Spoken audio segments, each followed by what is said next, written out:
আসসালামু আলাইকুম, কি অবস্থা সবার? কেমন আছো? আশা করতেছি সবাই ভালো আছো। যারা এই মুহূর্তে আমার সাথে লাইভে যুক্ত আছো তোমাদের সবাইকে আজকের ক্লাসে স্বাগত জানাচ্ছি। সো ফার্স্ট অফ অল যারা ক্লাসে যুক্ত আছো তারা একটু কমেন্ট করে জানাও তোমাদের সবার কি অবস্থা, আর তোমাদের ফ্রেন্ডদেরকে ক্লাসের মধ্যে মেনশন করে দাও এবং ক্লাসটাকে বেশি বেশি করে শেয়ার করে দাও। আচ্ছা, ঈশিতা বলতেছে আসসালামু আলাইকুম ভাই। ওয়ালাইকুম আসসালাম। সাদিকুল ইসলাম বলতেছে ক্লাসের অপেক্ষায় ছিলাম, একটু টেকনিক্যাল প্রবলেমের জন্য সমস্যা হয়ে গেল আর কি, একটু দেরি হয়ে গেছে। যাই হোক, ব্যাপার না, আমরা ক্লাস করার সময় এই টাইমটা আমরা পোষায় নিব, ঠিক আছে? আচ্ছা, জেরি বলতেছে আসসালামু আলাইকুম। ওয়ালাইকুম আসসালাম। ফারজানা বলতেছে অপেক্ষা করতেছিলাম। আচ্ছা, অপেক্ষা করানোর জন্য একটু দুঃখিত আর কি, হ্যাঁ, একটু টেকনিক্যাল প্রবলেমের জন্য দেরি হয়ে গেছে। আচ্ছা, কেমন আছেন? ভালো আছি আলহামদুলিল্লাহ। ওকে, অর্বি বলতেছে আসসালামু আলাইকুম ভাইয়া। ওয়ালাইকুম আসসালাম। আয়েশা সিদ্দিকা বলতেছে আসসালামু আলাইকুম। ওয়ালাইকুম আসসালাম। ভালো আছি আলহামদুলিল্লাহ। তোমাদের সবার কি অবস্থা? সবাই কেমন আছো? হ্যাঁ, সবার আগে তোমরা যেটা করবা সেটা হচ্ছে যে তোমাদের ফ্রেন্ডদেরকে একটু ক্লাসের মধ্যে মেনশন করে দাও। হ্যাঁ, অনেকেই ভাবছে যে লেট হয়ে যাওয়ার কারণে ক্লাস হবে না হয়তো, বা তোমরা একটু ক্লাসে মেনশন করে দাও সবাইকে। সবাই একটু এভরিওয়ান লিখে দাও, অথবা হচ্ছে হাইলাইটস করে দাও, অথবা হচ্ছে ধরো টপ ফ্যান দিয়ে দাও, ঠিক আছে? তোমাদের ফ্রেন্ডদেরকে মেনশন করে দাও ক্লাসের মধ্যে, তাহলে ওরা চলে আসবে দ্রুত আর কি। হ্যাঁ,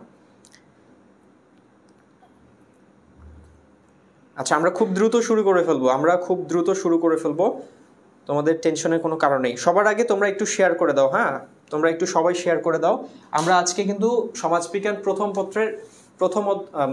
পত্রের যে সবচেয়ে গুরুত্বপূর্ণ এমসিকিউগুলো, যেগুলো তোমাদের পরীক্ষায় আসার মতো, এরকম কিছু গুরুত্বপূর্ণ টপিক নিয়ে আলোচনা করব, এবং বিস্তারিতভাবে, হ্যাঁ, সংক্ষিপ্তভাবে না, আমরা একদম ব্রডলি পড়ার চেষ্টা করব, যাতে করে এটা তোমাদের এটা তোমাদের সিকিউতেও যাতে কি করে কাজে লাগে আর কি, ঠিক আছে? আমি এভাবে পড়ানোর চেষ্টা করব। শুরু থেকে শেষ পর্যন্ত ক্লাসের মধ্যে থাকার চেষ্টা করো।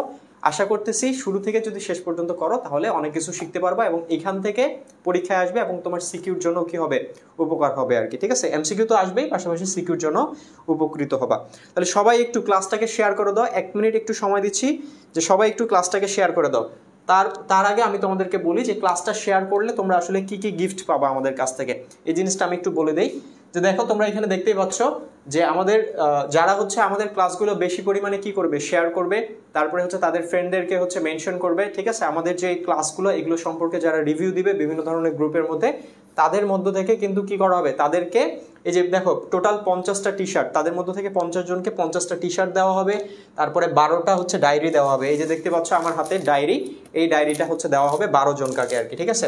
এবং আমাদের যে সাজেশন, ঠিক আছে, আমাদের যে সাজেশনটা যেটা আছে, অর্থাৎ আমাদের টিচারদের দ্বারা বানানো যে সাজেশনটা আছে, এই সাজেশনের 1000 পিডিএফ 1000 জনকে দেওয়া হবে আর কি, ঠিক আছে? 1000 জনকে 1000টা পিডিএফ দেওয়া হবে সাজেশনের, এবং তাও আবার সম্পূর্ণ ফ্রিতে, যদি ক্লাসগুলো বেশি করে শেয়ার করো। সেই সাথে তোমাদের কিন্তু কি থাকতেছে, যে আমাদের এই যে ওভারঅল পুরো সপ্তাহ জুড়ে যে ক্লাসগুলো হলো, এই ক্লাসগুলো যারা করছে, বেশি বেশি করে শেয়ার করছে, ফ্রেন্ডদেরকে মেনশন করছে, গ্রুপগুলোতে হচ্ছে রিভিউ করতেছে, তাদের মধ্য থেকে ওভারঅল সবগুলোর উপর বেস করে একজনকে কিন্তু কি করা হবে, একটা স্মার্টফোন দেওয়া হবে আর কি, ঠিক আছে? সো আমি তোমাদেরকে রিকোয়েস্ট করব, এবং আমি তোমাদেরকে বলবো, তোমরা যারা আছো তারা সবাই কি করো, ক্লাসটাকে শেয়ার করে দাও।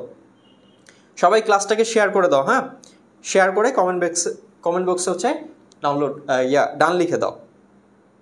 ওকে, ভেরি গুড। শেয়ার ডান ভাইয়া, শেয়ার ডান। ওকে, ঠিক আছে। তাহলে আসো আমরা চলে যাই আমাদের পড়াশোনার দিকে আর কি। হ্যাঁ, যেহেতু একটু দেরি হয়ে গেছে, আমরা শুরু করে ফেলবো। দেখো, আমরা চলে যাই তাহলে আজকের আমাদের যেই সমাজবিজ্ঞান ক্লাসের দিকে আর কি। হ্যাঁ, তাহলে দেখো, আমরা সমাজবিজ্ঞান ক্লাসের দিকে চলে যাই। সো দেখো প্রথম এমসিকিউ তোমাদের জন্য আমি বলছি যে সমাজবিজ্ঞানের সবচেয়ে গুরুত্বপূর্ণ এমসিকিউ গুলো আজকে পড়াবো, যেগুলো পরীক্ষায় আসার মতো এবং এমন ভাবে পড়ার চেষ্টা করব যেটা তোমাদের পরীক্ষার মধ্যেও কাজে লাগবে। তাহলে দেখো প্রথম এমসিকিউ হচ্ছে সমাজবিজ্ঞানের মূল প্রতিপাদ্য বিষয় কি। মূল প্রতিপাদ্য বিষয় মানে হচ্ছে যে সমাজবিজ্ঞান আসলে কি নিয়ে আলোচনা করে। আচ্ছা আসো এমসিকিউতে যাওয়ার আগে আমরা একটু সমাজবিজ্ঞানের উৎপত্তিটা কিভাবে হইলো সেই জিনিসটা জেনে আসি, ঠিক আছে। তো দেখো আমরা জানি সমাজবিজ্ঞান হচ্ছে সামাজিক বিজ্ঞানের একটা নতুনতম শাখা। তার মানে সমাজবিজ্ঞানের উৎপত্তি হচ্ছে আমরা জানি 19 শতকের মাঝামাঝি সময়, তাই না? সমাজবিজ্ঞানের উৎপত্তি হচ্ছে 19 শতকের মাঝামাঝি সময়। তো দেখো আমাদের এই যে সমাজবিজ্ঞান, এই সমাজবিজ্ঞানের উৎপত্তি 19 শতকের মাঝামাঝি সময় হলেও আমাদের এই যে সমাজ সম্পর্কিত যে চিন্তাভাবনা, এই চিন্তাভাবনাটার সূত্রপাত হয় সেই প্রাচীনকালে, অর্থাৎ যখন থেকে সমাজের সৃষ্টি হয়েছে তখন থেকে সমাজ সম্পর্কিত যে চিন্তাভাবনাটা, এই চিন্তাভাবনাটার হচ্ছে আমাদের সূত্রপাত ঘটে। এবং আমরা জানি আমাদের যে সমাজ সম্পর্কিত চিন্তাভাবনা, এটা সর্বপ্রথম লক্ষ্য করা যায় হচ্ছে গ্রিক দার্শনিকদের মধ্যে। কাদের মধ্যে ভাইয়া? গ্রিক দার্শনিক অ্যারিস্টটল এবং প্লেটো, এদের মধ্যে সর্বপ্রথম আমাদের সমাজ সম্পর্কিত চিন্তাভাবনাগুলো লক্ষ্য করা যায়। এরপরে আস্তে আস্তে কি হয় যে আস্তে আস্তে নানান ধরনের সমাজবিজ্ঞানী কি করে যে সমাজকে নিয়ে আমাদের চিন্তা ভাবনা করে, গবেষণা করে, পর্যালোচনা করে এবং তারা কি করে গবেষণা করে, পর্যালোচনা করে, ঠিক আছে। এবং এর ফলে কি হয় যে এভাবে গবেষণা করতে করতে করতে করতে অবশেষে আমরা জানি অগাস্কোত কি করে যে 1839 সালে যে তার যে পজিটিভ ফিলোসফি গ্রন্থ, এই গ্রন্থটার মধ্যে সমাজবিজ্ঞান বা সোসিওলজি শব্দটা ব্যবহার করে সর্বপ্রথম কি করেন যে সমাজবিজ্ঞানের সাথে আমাদের পরিচয় ঘটায় দেন। এবং এভাবেই কি হয় যে সমাজবিজ্ঞানের হচ্ছে আমাদের উৎপত্তি ঘটে আর কি, ঠিক আছে। আচ্ছা আরেকভাবে যদি বলি তাহলে দেখো যে ইংল্যান্ডের যে শিল্প বিপ্লব, আমরা জানি শিল্প বিপ্লব হয় কত সালে ভাইয়া? সেটা হচ্ছে 1760 সালে। 1760 সালের দিকে ইংল্যান্ডে আমাদের যে শিল্প বিপ্লব হয়, এখন শিল্প বিপ্লব বলতে কি আমরা বিপ্লব বলতে যেটা বুঝি যুদ্ধ, বিগ্রহ, মারামারি, এই টাইপের বিষয়গুলোকে বিপ্লব বুঝি।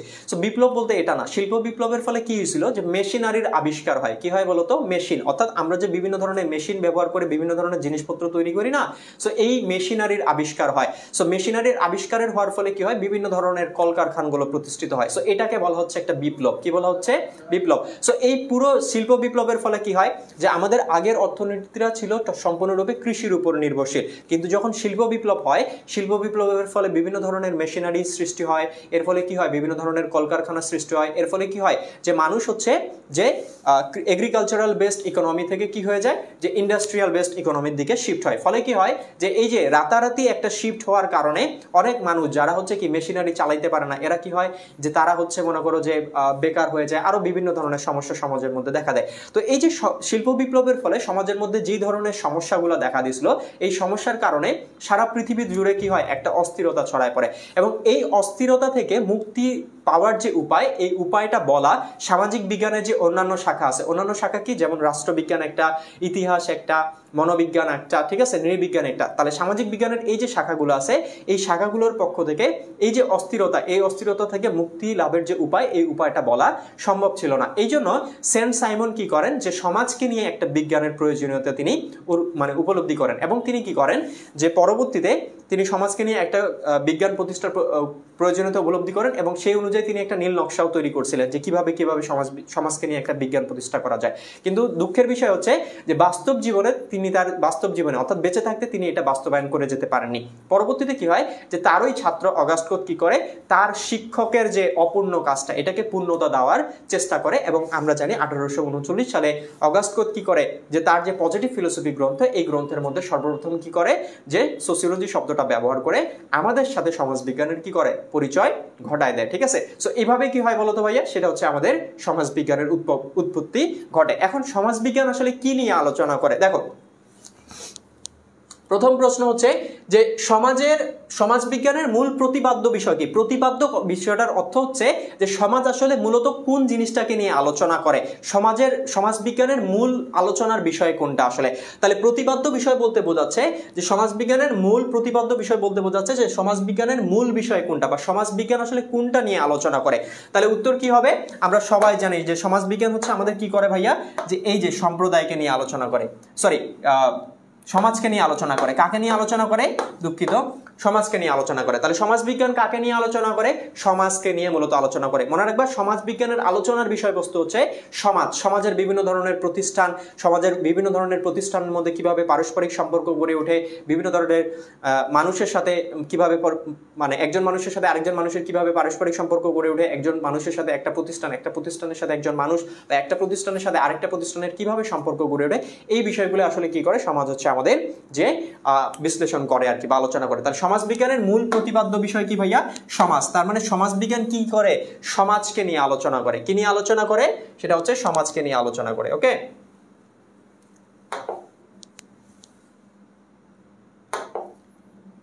আচ্ছা,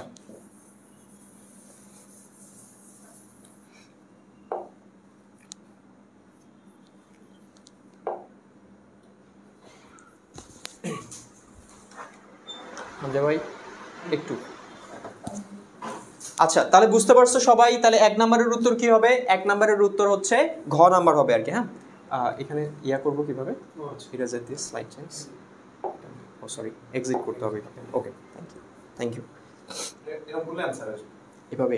আচ্ছা তাহলে দেখো আমাদের সঠিক উত্তর কি ভাইয়া? সমাজ। ঠিক আছে, 1 নম্বরের সঠিক উত্তর কি? সেটা হচ্ছে সমাজ আর কি। ঠিক আছে, আচ্ছা চলো আমরা হচ্ছে পরেরটাতে চলে যাই। কোথায় যাব?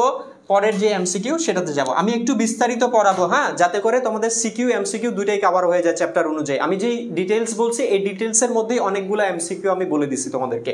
তাহলে দেখো এরপরে নেক্সট প্রশ্ন আমাদের, দেখো যে সমাজবিজ্ঞানের মূল আলোচনার বিষয় কি? সমাজবিজ্ঞানের মূল আলোচনার বিষয় কি? তাহলে দেখো ভাইয়া আমাদের সমাজবিজ্ঞানের মূল আলোচনার বিষয় কি? আমি শুরুর দিকে বললাম যে সমাজ সম্পর্কিত চিন্তাভাবনা শুরু হয় কখন? যখন থেকে সমাজের সূত্রপাত হয়েছে। তাহলে তখন সমাজকে নিয়ে আলোচনার সূত্রপাত হয় কিভাবে? যে একটা মানুষের সাথে আরেকটা মানুষের যে পারস্পরিক সম্পর্ক, এই পারস্পরিক সম্পর্কটা কিভাবে গড়ে ওঠে, এই জিনিসটা বিশ্লেষণের প্রয়োজনীয়তা থেকেই সমাজ সম্পর্কিত যে আমাদের চিন্তাভাবনা, এই চিন্তাভাবনাটার সূত্রপাত ঘটেছিল। কখন? সেই প্রাচীনকালে, অর্থাৎ যখন সমাজের কি হয়? উৎপত্তি হয়। সমাজের যখন উৎপত্তি হয় তখন একজন মানুষের সাথে আরেকজন মানুষের পারস্পরিক সম্পর্ক, এই সম্পর্কটা কিভাবে গড়ে ওঠে, এই জিনিসটা বিশ্লেষণের প্রয়োজনীয়তা থেকে কি হয়? সমাজ সম্পর্কিত চিন্তা ভাবনাটা আমাদের গড়ে ওঠে। তাহলে প্রশ্ন হচ্ছে সমাজবিজ্ঞানের মূল আলোচনার বিষয় কি? তাহলে সেটা হচ্ছে কি আমাদের যে মানুষের পারস্পরিক সম্পর্কের বিশ্লেষণ করা। মানুষের পারস্পরিক সম্পর্কের কি করা? বিশ্লেষণ করা। অর্থাৎ একটা মানুষের সাথে আরেকটা মানুষের পারস্পরিক সম্পর্ক কিভাবে গড়ে ওঠে, এই জিনিসটা বিশ্লেষণ করাই হচ্ছে কি আমাদের বলতো সমাজবিজ্ঞানের মূল আলোচনার বিষয়। ঠিক আছে, সমাজবিজ্ঞানের কি ভাইয়া বলতো? মূল আলোচনা বিষয়। ওকে, আচ্ছা এরপরে আসো আমরা নেক্সটে যাওয়ার চেষ্টা করি। তাহলে কি হবে? মানুষের পারস্পরিক সম্পর্ক বিশ্লেষণ করা। নেক্সটে আসো, বলতেছে সোসিওলজি শব্দটার প্রবক্তা কে? তাহলে আমি একটু আগেই বলছি যে আমাদের এই যে 1839 সালে, আমরা জানি 1800 কত সালে ভাইয়া? 1839 সালে, দেখো 1839 সালে অগাস্ট কোত কি করেন? তার যে পজিটিভ ফিলোসফি, এই যে দেখো পজিটিভ ফিলোসফি, ঠিক আছে, পজিটিভ ফিলোসফি,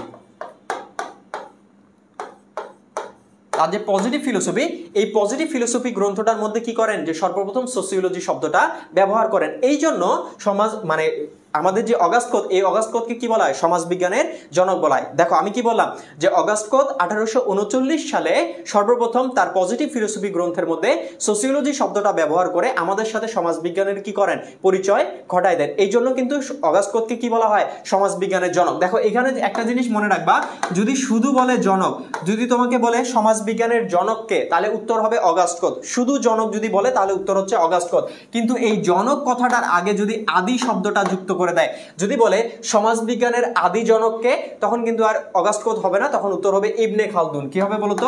ইবনে খালদুন আর কি। ঠিক আছে, তাহলে ইবনে খালদুন হচ্ছে সমাজবিজ্ঞানের কি? আদি জনক। তারপরে এরপরে তোমাকে যদি বলা হয় যে সমাজবিজ্ঞানের বাংলাদেশের সমাজবিজ্ঞানের জনককে, অর্থাৎ বাংলাদেশের সমাজবিজ্ঞানের জনক কাকে বলা হয়? মনে রাখবা বাংলাদেশের সমাজবিজ্ঞানের জনক বলা হয় ডক্টর এ কে নাজমুল করিমকে। কাকে ভাইয়া বলতো? এই যে নাজমুল করিম। ঠিক আছে, এই নাজমুল করিমকে কি বলা হয়? বাংলাদেশের সমাজবিজ্ঞানের জনক বলা হয়। তাহলে দেখো যদি প্রশ্ন আসে অগাস্ট কোত মানে সমাজবিজ্ঞানের জনককে, উত্তর হচ্ছে অগাস্ট কোত, কিন্তু জনকের আগে যদি আদি শব্দটা দেয় তাহলে উত্তর হবে ইবনে খালদুন। আদি জনক বলা হয় ইবনে খালদুনকে।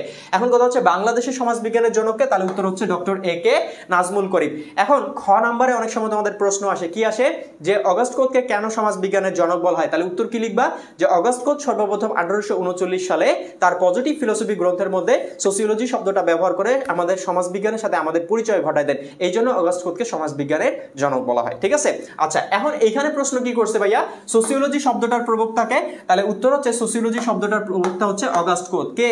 অগাস্ট কোত। কারণ অগাস্ট কোত কি করেন, এই যে 1839 সালে তার যে পজিটিভ ফিলোসফি এই গ্রন্থটার মধ্যে সর্বপ্রথম সোসিওলজি শব্দটা ব্যবহার করেন, এই জন্য অগাস্ট কোতকে কি বলা হয়, এই সোসিওলজি শব্দটার প্রবক্তা বলা হয় এবং সমাজবিজ্ঞানের জনকও বলা হয়। ঠিক আছে, আচ্ছা এখানে আরেকটা জিনিস বলি, এই যে পজিটিভ ফিলোসফি যে গ্রন্থটা, এই গ্রন্থটা 6টা খণ্ডে বিভক্ত ছিল। কয়টা ভাইয়া? এই গ্রন্থটার কয়টা খণ্ড ছিল? 6টা। এবং এই 6টা খণ্ড হচ্ছে 1830 থেকে 1842 সালের মধ্যে এই খণ্ডগুলো কি করা হয়, রচনা করা হয়। 1830 থেকে 1842 সালের মধ্যে এই খণ্ডগুলো রচনা করা হয়। অনেক সময় পরীক্ষায় আসতে পারে যে পজিটিভ ফিলোসফি এই গ্রন্থটা কয়টা খণ্ডে বিভক্ত? 6টা। এই খণ্ডগুলো কত সাল থেকে কত সাল পর্যন্ত রচনা করা হয়? সেটা হচ্ছে 1830 থেকে 1842 সাল পর্যন্ত। বোঝা গেছে? তাহলে উত্তর হচ্ছে সোসিওলজি শব্দটার প্রবক্তাকে, তাহলে উত্তর হচ্ছে অগাস্ট কোত। দেখো আমি যেগুলো বলতেছি তোমাকে এখানে এমসিকিউতে একটা বলছি, কিন্তু তোমাকে সাইড নোট হিসেবে অনেকগুলো এমসিকিউ বলে দিছি। তাহলে যখন নোট করবা তখন আমার যে সাইড ইনফরমেশনগুলো থাকবে সেগুলো নোট করার চেষ্টা করবা। ঠিক আছে, তাহলে কি হবে, সিকিউতে উপকৃত হবা।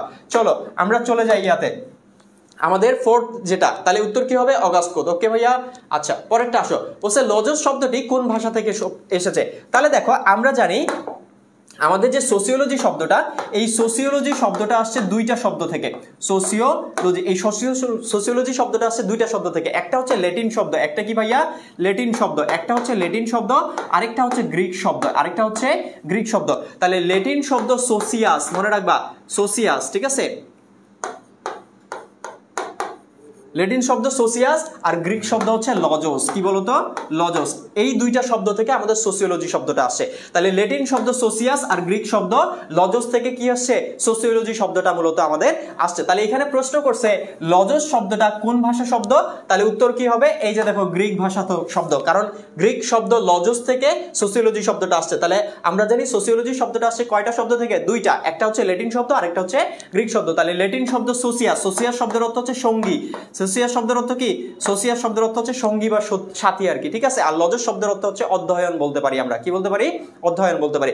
তাহলে এইখানে দেখো এই যে সমাজবিজ্ঞান, সমাজবিজ্ঞান শব্দটা, সোসিওলজি শব্দটা কয়টা শব্দ থেকে আসছে, দুইটা শব্দ, একটা ল্যাটিন আরেকটা হচ্ছে যে কি গ্রিক শব্দ।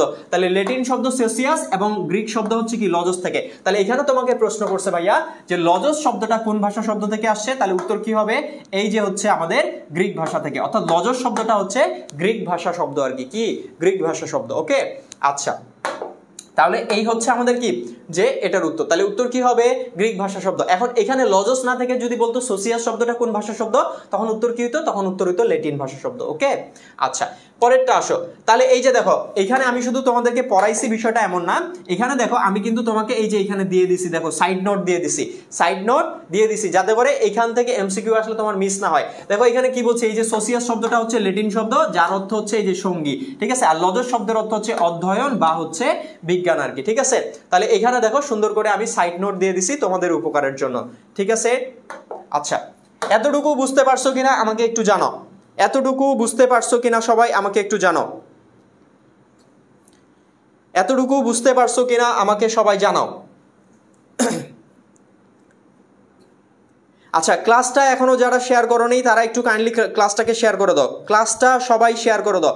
শুরু থেকে শেষ পর্যন্ত যদি থাকো, আমি এতটুকু বলতে পারি এখান থেকে অনেকগুলো এমসিকিউ পরীক্ষা কমন পাবা, পাশাপাশি তোমার সিকিউ লেখার জন্য অনেক প্রিপারেশন হয়ে যাবে ক্লাস থেকে আর কি।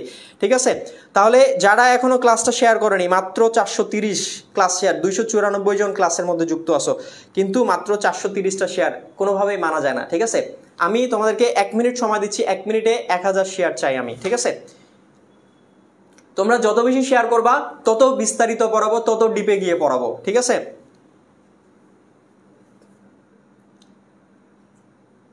আচ্ছা যত বেশি শেয়ার করবা, যত বেশি শেয়ার করবা তত ডিপে গিয়ে পড়াবো এবং তত বেশি সময় নিয়ে পড়াবো।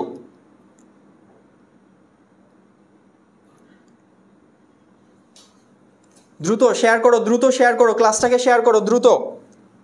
আচ্ছা ক্লাস শেয়ার করলে ভাইয়া গান শোনাবে না? শোনাইতেও পারি, গানও শোনাইতে পারি, ঠিক আছে, সব কিছু করবো, শুধু ক্লাস শেয়ার করতে হবে, সবাইকে মেনশন করতে হবে ক্লাসের মধ্যে, ঠিক আছে। ক্লাস শেয়ার করো, 1000 শেয়ার পার ক্লাস হলে গান শোনাবনি, ঠিক আছে। আচ্ছা চলো আমরা এখানে একটা জিনিস আমি তোমাদেরকে বলে দেই, যে অনেকে নতুন স্টুডেন্ট ক্লাস করতেছো, আমরা পড়ায় ব্যাক করবো, জাস্ট 1 মিনিট একটু কথা বলে নেই। তোমরা এখানে কিছু ডিটেলস দেখতে পাচ্ছ, যে এখানে কিন্তু আমাদের এই যে এক্সাম ব্যাচ আছে আর কি, ঠিক আছে। তোমরা কিন্তু অনেকে জানো বা অনেকে জানো না যে আমাদের কিন্তু last hour exam batch launch করা হয়েছে, যেখানে কিন্তু তুমি চাইলে কি করতে পারবা, সিকিউ এমসিকিউ এগুলোর কিন্তু কি করতে পারবা, যে পরীক্ষা দিতে পারবা, আনলিমিটেড এমসিকিউর পরীক্ষা দিতে পারবা, পাশাপাশি হচ্ছে তুমি হচ্ছে সিকিউর কি করতে পারবা, যে পরীক্ষা দিতে পারবা আর কি, ঠিক আছে। এবং এখানে যেটা করা হবে যে প্রত্যেকটা অধ্যায়ের উপরে তোমাকে এমসিকিউর সুপার সাজেশন দেওয়া হবে, এবং টোটাল তুমি প্রায় 40,000, অর্থাৎ টোটাল যে আমাদের 20টা সাবজেক্ট আছে, এই 20টা সাবজেক্টের 40,000 এমসিকিউ হচ্ছে তোমরা কি করতে পারবা, এখানে প্র্যাকটিস করতে পারবা, আনলিমিটেড মডেল টেস্ট দিতে পারবা, এবং পরীক্ষার আগে তোমাদেরকে এটার উপরে একটা ফাইনাল সাজেশন দেওয়া হবে ইনশাল্লাহ। এবং প্রত্যেকটা বিষয়ের উপরে তুমি সিকিউর উপরে পরীক্ষা দিতে পারবা, ঠিক আছে। যতবার খুশি তুমি ততবার হচ্ছে পরীক্ষা দিতে পারবা, এখানে পরীক্ষা দেওয়ার ব্যবস্থা থাকবে। এবং পরীক্ষা শেষে উত্তরগুলার বলা হচ্ছে কি, যে উত্তর সহ তোমাকে প্রশ্নগুলো পিডিএফ দেওয়া হবে আর কি, ঠিক আছে। উত্তরগুলো সহ হচ্ছে তোমাকে দেওয়া হবে, এবং তোমাদের খাতাগুলো কি করা হবে, যে হচ্ছে আমরা কিন্তু তোমাদের খাতাগুলো দেখবো, এবং এটার খাতাগুলোর কোথায় কি সমস্যা আছে সবকিছু রিভিউ দিয়ে দিব। এখন সুবিধা কি ভাইয়া, সুবিধা হচ্ছে তুমি যত বেশি পরীক্ষার আগে এক্সাম দিবা তত তোমার টাইম ম্যানেজমেন্ট ভালো হবে, তুমি যত বেশি পরীক্ষা দিবা তত তোমার টাইম ম্যানেজমেন্ট ভালো হবে। অনেকেই আছে যারা কি করতে পারে না, তোমরা পরীক্ষার জন্য সময় পাবা কতক্ষণ, 18 থেকে 20 মিনিট, ঠিক আছে, একটা প্রশ্ন লেখার জন্য। এখন অনেকেই আছে যারা কি করে, যে একটা প্রশ্ন লিখতে 25-30 মিনিট সময় লাগায় দেয়, তো তাদের ক্ষেত্রে পরীক্ষা গিয়ে কি হয়, যে হচ্ছে মানে সবগুলা প্রশ্ন তারা কভার করতে পারে না। সো আমি বলবো তোমাদেরকে, তোমরা আমাদের এই ব্যাচের মধ্যে যুক্ত হয়ে কি করতে পারো, যে আমাদের এই সিকিউ এবং এমসিকিউর যে পরীক্ষাগুলো এগুলো দিতে পারো, ফলে কি হবে, তোমার টাইম ম্যানেজমেন্টটা ভালো হবে। তুমি যখন প্রথম দিন লিখবা, ওই দিন প্রথম দিন যখন সিকিউ প্র্যাকটিস করবা বা লিখবা, তখন হচ্ছে তোমার 25 মিনিট লাগবে। এভাবে যখন আস্তে আস্তে যখন কি করবা, যে লিখতে থাকবা, তখন দেখবা 25 থেকে আস্তে আস্তে সময়টা কমতে থাকবে, এবং এমন এক পর্যায়ে এমন হবে যে তুমি একটা সিকিউ লেখার জন্য তোমার আর 20 মিনিট সময় লাগতেছে না, 17-18 মিনিটে তুমি কমপ্লিট করতে পারতেছো। সো এটা মানে কি বলবো তোমাদেরকে, যে আমার বাস্তব জীবনের অভিজ্ঞতা থেকে আমি বলতেছি আর কি, ঠিক আছে। তো তোমাদেরকে বলতেছি যে তোমরা চাইলে আমাদের কি করতে পারো, যে এই সিকিউ এক্সাম পেয়েছে তোমরা হচ্ছে ভর্তি হতে পারো, ভর্তির সমস্ত ডিটেলস হচ্ছে আমাদের দেওয়া আছে আর কি, ঠিক আছে। আচ্ছা তাহলে এখানে দেখো, তাহলে এই হচ্ছে আমাদের বিষয়। ওকে, এরপরে আসো ভাইয়া, আমরা পড়ার দিকে যাই, আমরা পড়ার দিকে চলে যাই আর কি, ঠিক আছে। আমরা পড়ার দিকে যাই। আচ্ছা একটু শেয়ার করে দাও, সবাই ক্লাসটাকে শেয়ার করে দাও, আমরা হচ্ছে এখানে চলে আসি।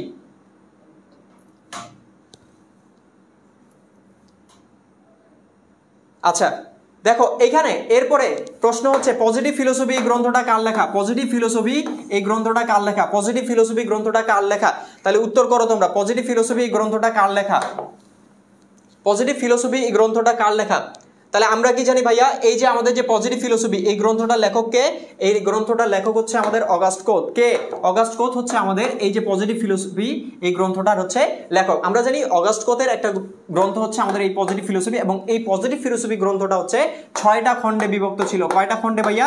6টা খণ্ডে বিভক্ত ছিল, যেটা 1830 থেকে 1842 সালের মধ্যে কি করা হয়, এই খণ্ডগুলা হচ্ছে লেখা হয় আর কি, ঠিক আছে। 1830 থেকে 1842 সালের মধ্যে কি করা হয়, যে এই খণ্ডগুলো হচ্ছে আমাদের লেখা হয়। ওকে আচ্ছা আসো এরপরে নেক্সটে আসো ভাইয়া, নেক্সটে আসো। দেখো নেক্সটে কি বলতেছে, যে অগাস্ট কোথ কত সালে সোসিওলজি শব্দটা ব্যবহার করেন, অগাস্ট কোথ কত সালে সোসিওলজি শব্দটা ব্যবহার করেন, ঠিক আছে। তাহলে মনে রাখবা অগাস্ট কোথ হচ্ছে কত সালে ব্যবহার করে, সেটা হচ্ছে এটার উত্তর তোমরা করবা, এটার উত্তর তোমরা করবা। বলো অগাস্ট কোথ কত সালে হচ্ছে আমাদের সোসিওলজি শব্দটা ব্যবহার করেন, অগাস্ট কোথ কত সালে সোসিওলজি শব্দটা ব্যবহার করেন, দ্রুত আনসার করো, দ্রুত বলো কি হবে, 6 কি হবে বলো। আচ্ছা 6 ক, নাইম খান বলতেছে 6 ক হবে। ওকে তারপরে আয়েশা সিদ্দিকা বলতেছে এ হবে। ওকে নিশাত তাবাসসুম বলতেছে এ হবে। ওকে ওকে তারেক বলতেছে ক হবে। ওকে ওকে okay very good.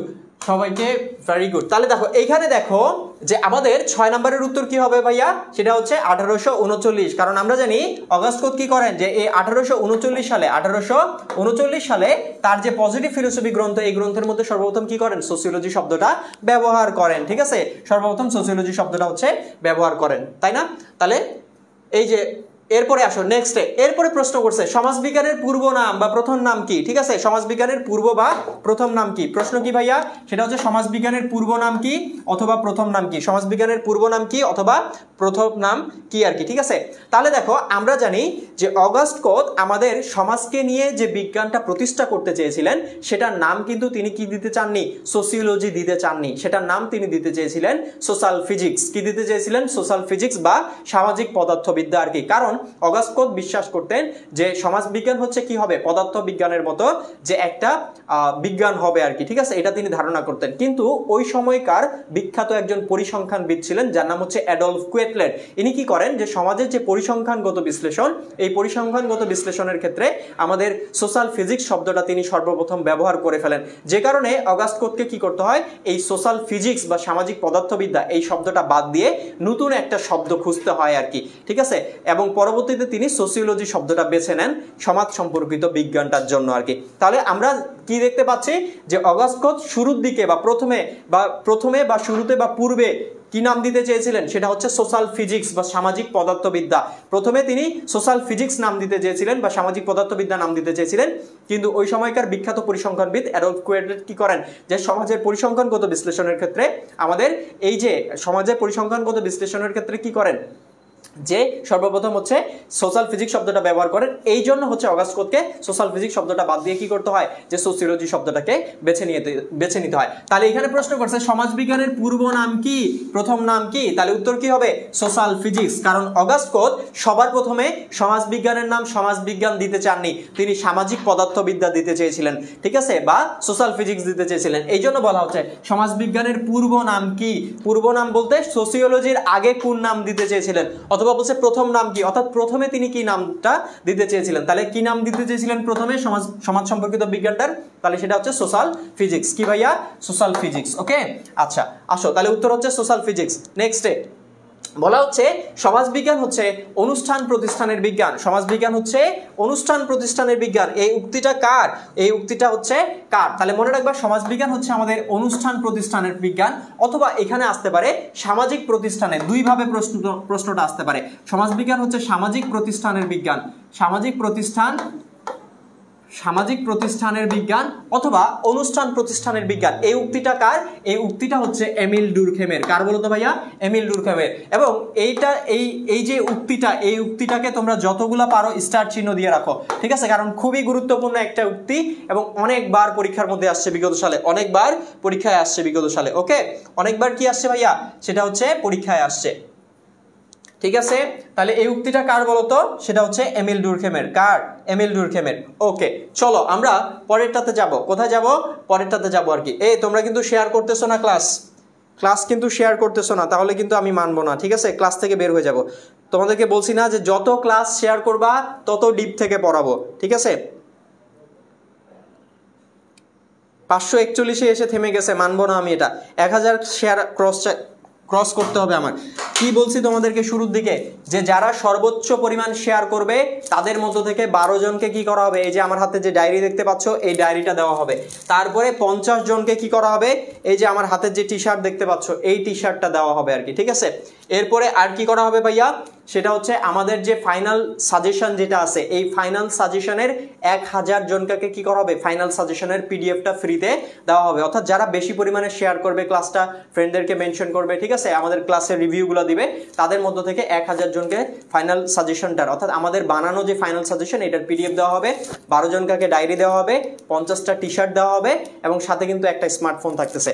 So share করবা কি করবা না, সেটা তোমাদের কি ব্যক্তিগত ব্যাপার। ঠিক আছে, শেয়ার না করলে কিন্তু প্রাইজও নাই। আর যেহেতু হচ্ছে আমি তোমাদেরকে বিস্তারিত পড়ানোর চেষ্টা করতেছি, সো আমি তোমাদেরকে বলবো সবাই একটু শেয়ার করবা, কাইন্ডলি একটু শেয়ার করবা। যত শেয়ার করবা তত ডিপ থেকে পড়াবো ইনশাল্লাহ। যত শেয়ার করবা তত ডিপ থেকে পড়াবো। আরেকটু ছোট্টভাবে কথা বলে নেই, সেটা হচ্ছে দেখো যে তোমরা কিন্তু এখানে দেখতে পাচ্ছ যে আমাদের এক্সাম ব্যাচের একটা কোর্স আছে, পাশাপাশি FRB 3.1 ফাইনাল রিভিশন ব্যাচ চলতেছে আমাদের অলরেডি। যাদের শেষ মুহূর্তে মানবিক বিভাগ থেকে শুরু করে বিভিন্ন ধরনের সাবজেক্টের মধ্যে যারা সমস্যায় ভুগতেছো, তারা চাইলে কিন্তু আমাদের এই FRB 3.1 কোর্সে তোমরা ভর্তি হতে পারো। এখানে সব ধরনের কোর্স আছে, বাংলা ইংরেজি আইসিটির জন্য কম্বো কোর্স আছে, যেটার কোর্স ফি মাত্র 1490 টাকা। তুমি চাইলে শুধু বাংলা, শুধু ইংরেজি বা শুধু আইসিটিতে ভর্তি হতে পারবা, যেটার কোর্স ফি হচ্ছে 990 টাকা, ঠিক আছে। আবার তুমি মানবিক বিভাগের যে কোর্সগুলো আছে, 4টা সাবজেক্টে ভর্তি হতে পারবা 1490 টাকা দিয়ে। আবার মানবিক বিভাগের যে কোনো একটা সাবজেক্টে ভর্তি হতে পারবা, চাইলে অর্থনীতিতে হতে পারো, সমাজবিজ্ঞানে হতে পারো, কৃষিতে হতে পারো, তুমি যে কোনো একটাতে ভর্তি হতে পারবা, যেটার কোর্স ফি 750 টাকা। এবং তুমি যদি সবগুলা বাংলা ইংরেজি আইসিটির পাশাপাশি তোমার মানবিক বিভাগের 4টা সাবজেক্ট সবগুলোতে যদি ভর্তি হতে চাও, তাহলে ওইটার কোর্স ফি হচ্ছে 1490 টাকা আর কি, ঠিক আছে। মাত্র 1490 টাকা দিয়ে 2490 টাকা দিয়ে কি করতে পারবা, যে তোমরা হচ্ছে সম্পূর্ণ কোর্সটা করতে পারবা আর কি। বাংলা ইংরেজি আইসিটির একদম ফুল সিলেবাস 25-26 দুইজনের জন্য সবকিছু পড়ানো হবে A to Z, ঠিক আছে। যে আর এখানে দেখো ভর্তি হওয়ার নিয়ম হচ্ছে, এখানে হচ্ছে আমাদের নাম্বার দেওয়া আছে, এটা হচ্ছে মার্চেন্ট নাম্বার, এখানে তোমরা হচ্ছে পেমেন্ট করবা। আর এটা হচ্ছে আমাদের বিকাশ, নগদ, রকেট সব ধরনের নাম্বার, সব ধরনের অ্যাকাউন্ট খোলা আছে, তোমরা এই নাম্বারে সেন্ড মানি করতে পারবা। তাহলে তুমি যেই কোর্সে ভর্তি হতে চাও সেই কোর্সের টাকা পে করে তারপরে আমাদের বনিয়ামিন পেজে তোমরা নক দিবা, অথবা হচ্ছে আমাদের হেল্পলাইন নাম্বারে, হেল্পলাইন নাম্বার হচ্ছে আমাদের ক্যাপশনে দেওয়া আছে, হেল্পলাইন নাম্বারে তোমরা কি করবা, যে আমাদেরকে কল করে জানাবা আর কি, ঠিক আছে। এরপর আমরা তোমাকে গ্রুপের মধ্যে অ্যাড করে নিব, ওকে। আচ্ছা আসো এবার পড়াশোনায় আসি। বলছে দেখো কোন মনীষীকে সমাজবিজ্ঞানের আদি জনক বলা হয়। তাহলে কোন মনীষীকে সমাজবিজ্ঞানের আদি জনক বলা হয়, এই যে দেখো আমি বলছি জনক কথাটার আগে আদি শব্দটা যুক্ত করে দিছে, তাহলে কি হবে বলতো, সেটা হচ্ছে ইবনে খালদুন। কে বলতো, ইবনে খালদুন। যদি শুধুমাত্র জনক বলতো, যদি বলতো সমাজবিজ্ঞানের জনক কে, তাহলে উত্তর হতো অগাস্ট কল। কিন্তু দেখো জনকের সামনে আদি শব্দটা যুক্ত করছে, তাহলে উত্তর কি হবে, তাহলে উত্তর হবে ইবনে খালদুন। কি হবে, ইবনে খালদুন। আর এই যে দেখো A.K. Nazmul Karim, doctor A.K. Nazmul Karim, এনাকে বলা হয় বাংলাদেশের সমাজবিজ্ঞানের জনক। কোথাকার, বাংলাদেশের সমাজবিজ্ঞানের জনক বলা হয় আর কি, ঠিক আছে। বাংলাদেশের সমাজবিজ্ঞানের জনক কাকে বলা হয় ভাইয়া, সেটা হচ্ছে A.K. নাজমুল করিমকে। কাকে, A.K. নাজমুল করিমকে, ঠিক আছে। A.K. নাজমুল করিমের পুরো নাম হচ্ছে আবুল খায়ের নাজমুল করিম, ঠিক আছে। উনি ঢাকা বিশ্ববিদ্যালয়ের একজন শিক্ষক। আচ্ছা এরপরে দেখো তাহলে কোন মনীষীকে সমাজবিজ্ঞানের আদি জনক বলা হয়, সেটা হচ্ছে ইবনে খালদুনকে। কাকে ভাইয়া, ইবনে খালদুন, ওকে। আচ্ছা এরপরে প্রশ্ন করছে দেখো সমাজবিজ্ঞান হলো মূল্যবোধ ভিত্তিক বিজ্ঞান, ব্যবহারিক বিজ্ঞান, আদর্শনিষ্ঠ বিজ্ঞান নাকি বস্তুনিষ্ঠ বিজ্ঞান। আচ্ছা আসো তো আমরা একটু বিশ্লেষণ করার চেষ্টা করি, দেখি যে কোনটা হতে পারে। দেখো এখানে বলছে মূল্যবোধ ভিত্তিক বিজ্ঞান। আমরা যখন সমাজবিজ্ঞানের প্রকৃতি পড়ছি তখন আমরা কি দেখছি ভাইয়া, সমাজবিজ্ঞান হচ্ছে মূল্যবোধ নিরপেক্ষ বিজ্ঞান। আচ্ছা এখন কথা হচ্ছে ভাইয়া মূল্যবোধ নিরপেক্ষ বিজ্ঞান কি, তাহলে মূল্যবোধ নিরপেক্ষ বিজ্ঞান হচ্ছে যে বিজ্ঞানটা কি করে, কোনো কিছুকে নিয়ে বিশ্লেষণ করে এবং বিশ্লেষণকৃত তথ্যের উপরে ভালো মন্দ, উচিত অনুচিত এগুলা মন্তব্য করতে পারে না, সেটাকে বলা হচ্ছে মূল্যবোধ নিরপেক্ষ বিজ্ঞান। তার মানে সমাজবিজ্ঞান কি, সমাজবিজ্ঞান হচ্ছে একটা মূল্যবোধ নিরপেক্ষ বিজ্ঞান। মানে সমাজবিজ্ঞান হচ্ছে সমাজের ঘটনাগুলোকে বিশ্লেষণ করে, কিন্তু বিশ্লেষণকৃত তথ্যের উপরে মানে কোন ঘটনাটা বা কোন সমস্যাটা সমাজের জন্য ভালো, সমাজের জন্য খারাপ, এই বিষয়গুলো সম্পর্কে সে কি করে না, মন্তব্য করে না। অর্থাৎ ভালো মন্দ মন্তব্য করতে পারে না। তাহলে মন্তব্য করতে না পারলে সেটাকে বলা হয় মূল্যবোধ নিরপেক্ষ আর কি, ঠিক আছে। মানে মন্তব্য করার ক্ষেত্রে সমাজবিজ্ঞান সবসময় নিরপেক্ষ থাকে।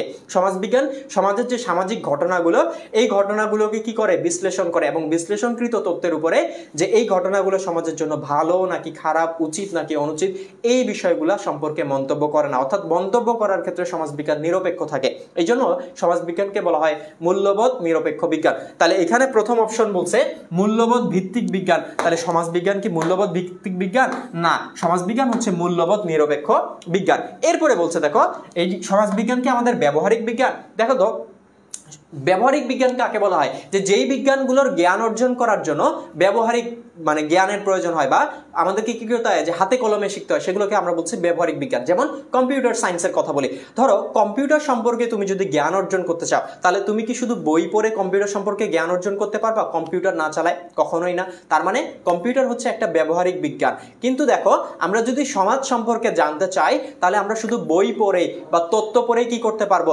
সমাজ সম্পর্কে আমরা জানতে পারবো। অর্থাৎ বই পড়েই আমরা সমাজ সম্পর্কে জানতে পারবো, বা তত্ত্ব বা থিওরি পড়েই আমরা কি করতে পারবো, সমাজ সম্পর্কে জানতে পারবো। তার মানে সমাজবিজ্ঞান কোনো ব্যবহারিক বিজ্ঞান নয়, বরং এটা একটা তাত্ত্বিক বিজ্ঞান, কারণ বই বা তত্ত্ব পড়েই আমরা কি করতে পারি, সমাজ সম্পর্কে জানতে পারি। তাহলে এখানে বলছে সমাজবিজ্ঞান কি ব্যবহারিক বিজ্ঞান, তাহলে উত্তর হচ্ছে না, সমাজবিজ্ঞান ব্যবহারিক বিজ্ঞান না।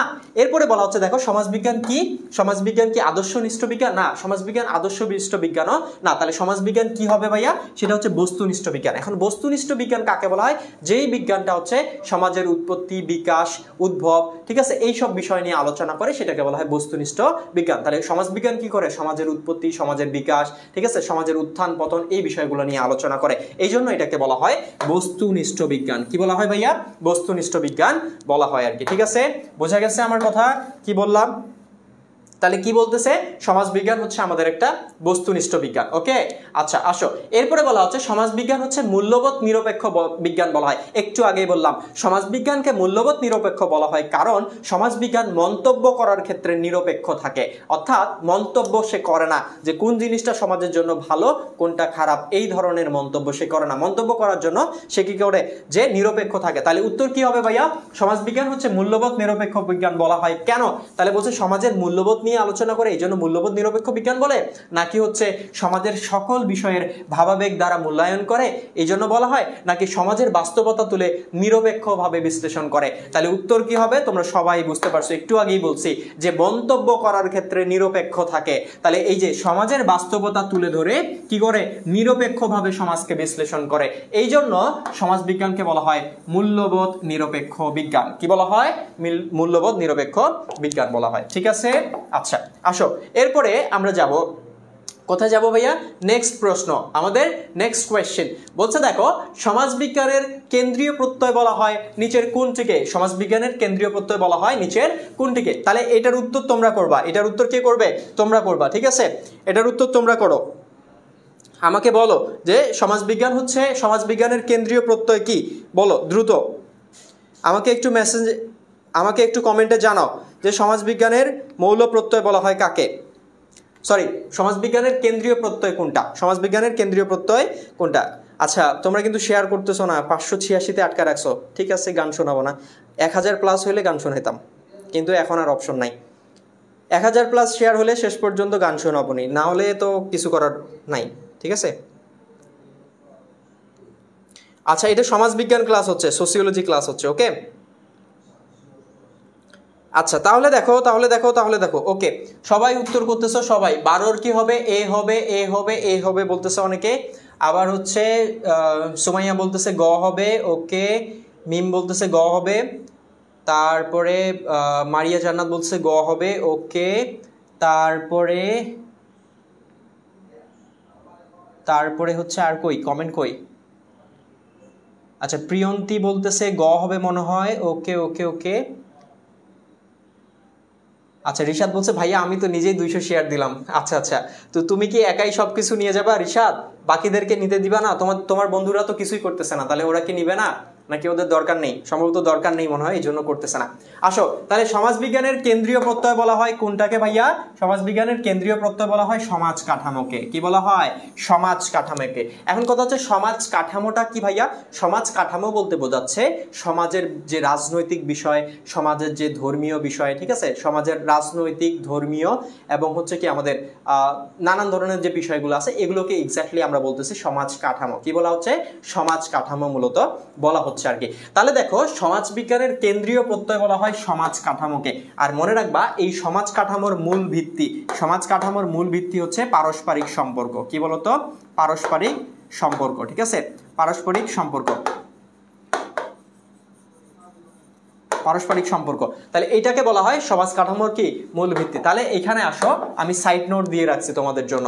তাহলে সমাজ দেখো, এই যে বলা হচ্ছে দেখো যে সমাজবিজ্ঞানের কেন্দ্রীয় প্রত্যয়, কেন্দ্রীয় মানে মূল, সমাজবিজ্ঞানের কেন্দ্রীয় প্রত্যয় বা মূল প্রত্যয় কোনটা, সেটা হচ্ছে সমাজ কাঠামো, অর্থাৎ সমাজের স্ট্রাকচার নিয়ে সমাজ কি করে, সমাজবিজ্ঞান হচ্ছে আলোচনা করে। সমাজের স্ট্রাকচার বলতে সমাজের যে রাজনৈতিক, অর্থনৈতিক, ঠিক আছে, এই যে বিষয়গুলো আছে এগুলোকে বলা হচ্ছে সমাজ কাঠামো বা সমাজের স্ট্রাকচার বলা হচ্ছে আর কি। ঠিক আছে, সো এগুলো নিয়ে আলোচনা করে। এখন সমাজ কাঠামোর মূল কি ভাইয়া, সমাজ কাঠামোর মূল হচ্ছে পারস্পরিক সম্পর্ক বা সামাজিক সম্পর্ক। এই যে এটা পরীক্ষায় আসে, সমাজ কাঠামোর মূল ভিত্তি কি? তাহলে সেটা হচ্ছে সামাজিক সম্পর্ক বা পারস্পরিক সম্পর্ক। ওকে, তাহলে পরীক্ষায় আসবে কিন্তু, মনে রাখবা।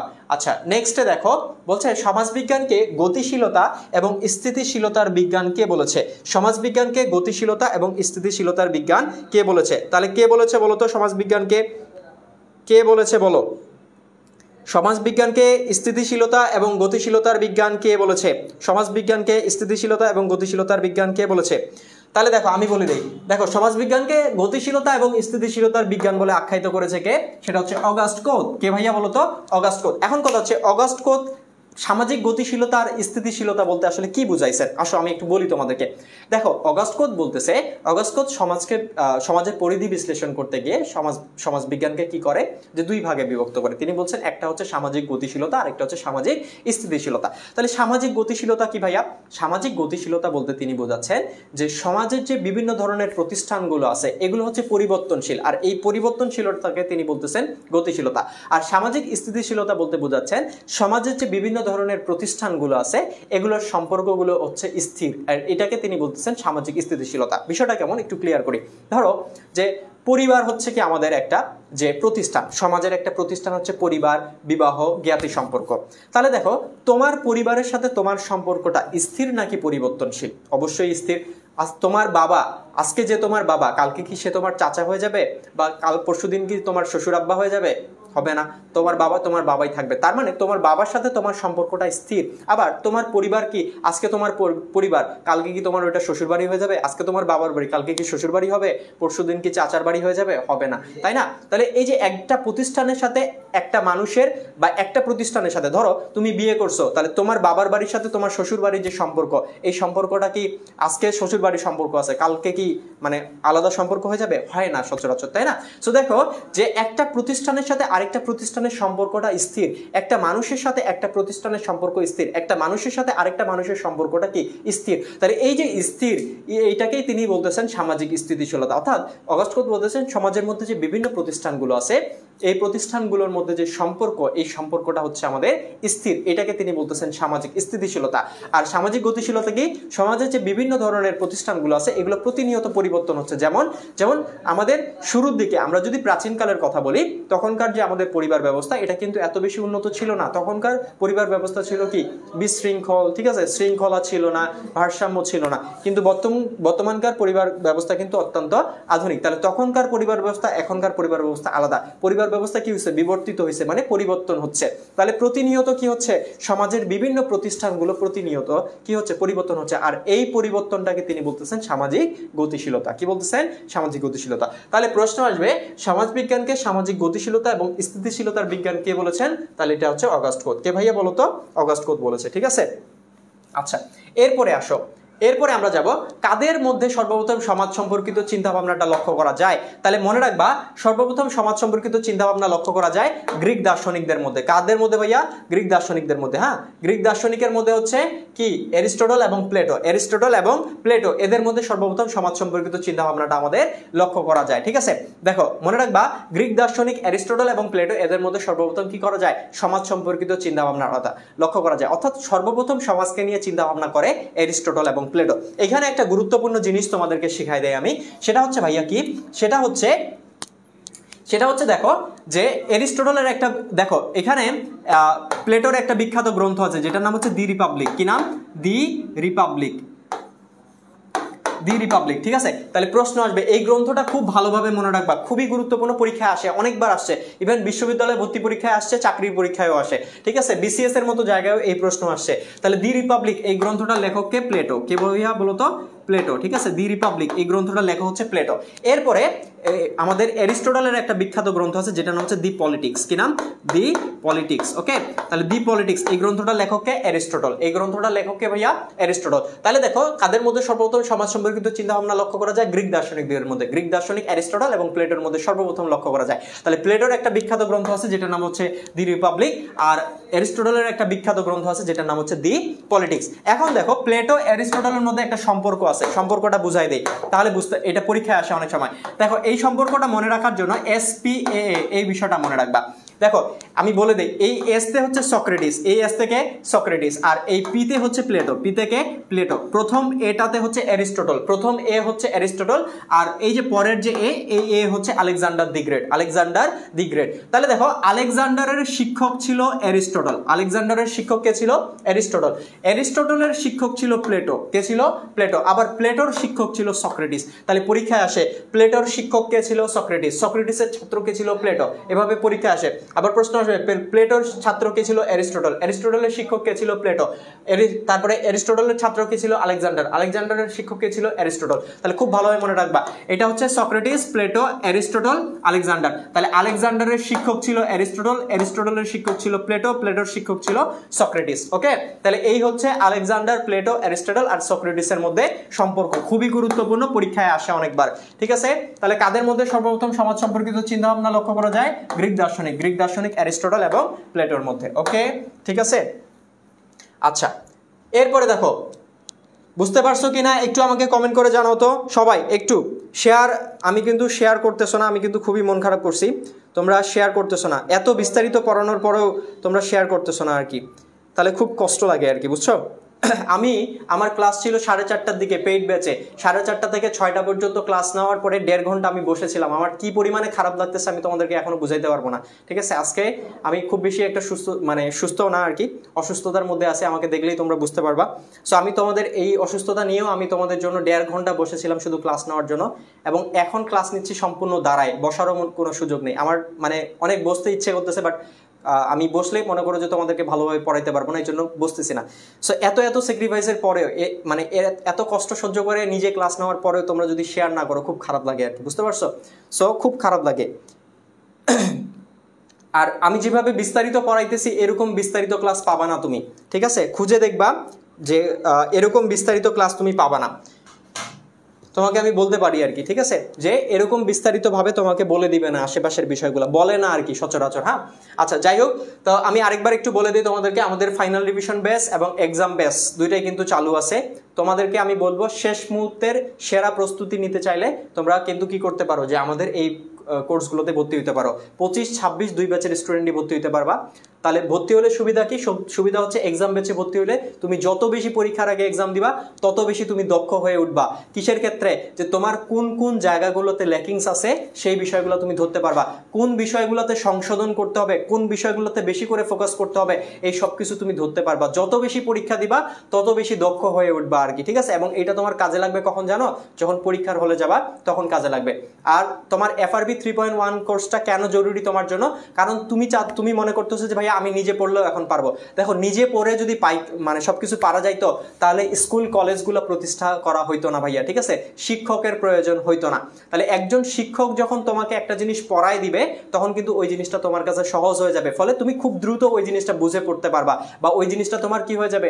মেমোরাইজড হয়ে যাবে। কিন্তু তুমি যখন নিজে পড়তে যাবা তখন কিন্তু তুমি কয়েকবার পরেও সেটা মনে রাখতে পারবা না। এই জন্য তোমাকে কি করতে হবে? যে তোমাকে একজন মেন্টরের কি থাকতে হবে? যে সান্নিধ্যে থাকতে হবে। সো এই জন্য আমি তোমাকে বলবো FRB 3.1 কোর্সটাতে তুমি আসতে পারো। প্রত্যেকটা সাবজেক্টের A to Z বোঝানো হয়, এবং এখানে সুবিধা হচ্ছে একটাই, যে এই সাবজেক্টগুলো যখন তুমি বুঝে পড়বা তখন তোমার কাছে চ্যাপ্টারগুলো সহজ হয়ে যাবে, তুমি পরীক্ষার খাতায় ভালোভাবে ডেলিভার করতে পারবা। আর পরীক্ষার খাতার লেখার জন্য বইয়ের মধ্যে তো অনেকগুলো টপিক থাকে, সবগুলোই গুরুত্বপূর্ণ? কখনোই না। কোনটা গুরুত্বপূর্ণ, কোনটা পড়তে হবে, ঠিক আছে, এই জিনিসটা জানাটা সবচেয়ে বেশি গুরুত্বপূর্ণ। আর এগুলোর সবকিছু গাইডলাইন কোথায় পাবা? আমাদের FRB 3.1 কোর্সে। সো তোমরা চাইলে আমাদের FRB 3.1 কোর্সে ভর্তি হতে পারো। সব ধরনের বিষয়ে ভর্তি হওয়ার সুযোগ আমাদের এখানে আছে আর কি, ঠিক আছে। আচ্ছা, এরপরে আসো, সমাজবিজ্ঞানের জনক বলা হয় কাকে? আমরা জানি অগাস্ট কোতকে। কাকে বলা হয়? অগাস্ট কোত। কতক্ষণ ক্লাস নিতে পারবো পিয়াস? 10 মিনিট। 10? ওকে, 10-15।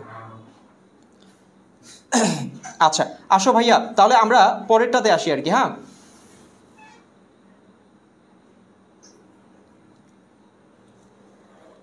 আচ্ছা, ঠিক আছে, চলো আমরা পরেরটাতে আসি। তাহলে এখানে বলছে দেখো, সমাজবিজ্ঞানের জনক বলা হয় কাকে? অগাস্ট কোতকে বলা হয় আর কি, ঠিক আছে, এটা আমরা জানি। তাহলে এখানে বলছে দেখো, সমাজবিজ্ঞানের প্রতিশব্দ বলা হয় কোন শব্দটাকে? দেখো, প্রতিশব্দ শব্দটার কথাটার অর্থ হচ্ছে সমার্থক শব্দ। কি? সমার্থক শব্দ বা সিনোনিম আমরা যেটাকে বলতেছি আর কি। হ্যাঁ, তাহলে মনে রাখবা, সমাজবিজ্ঞানের প্রতিশব্দ বলা হয় আল উমরান শব্দটাকে। কোনটাকে বলা হয় ভাইয়া?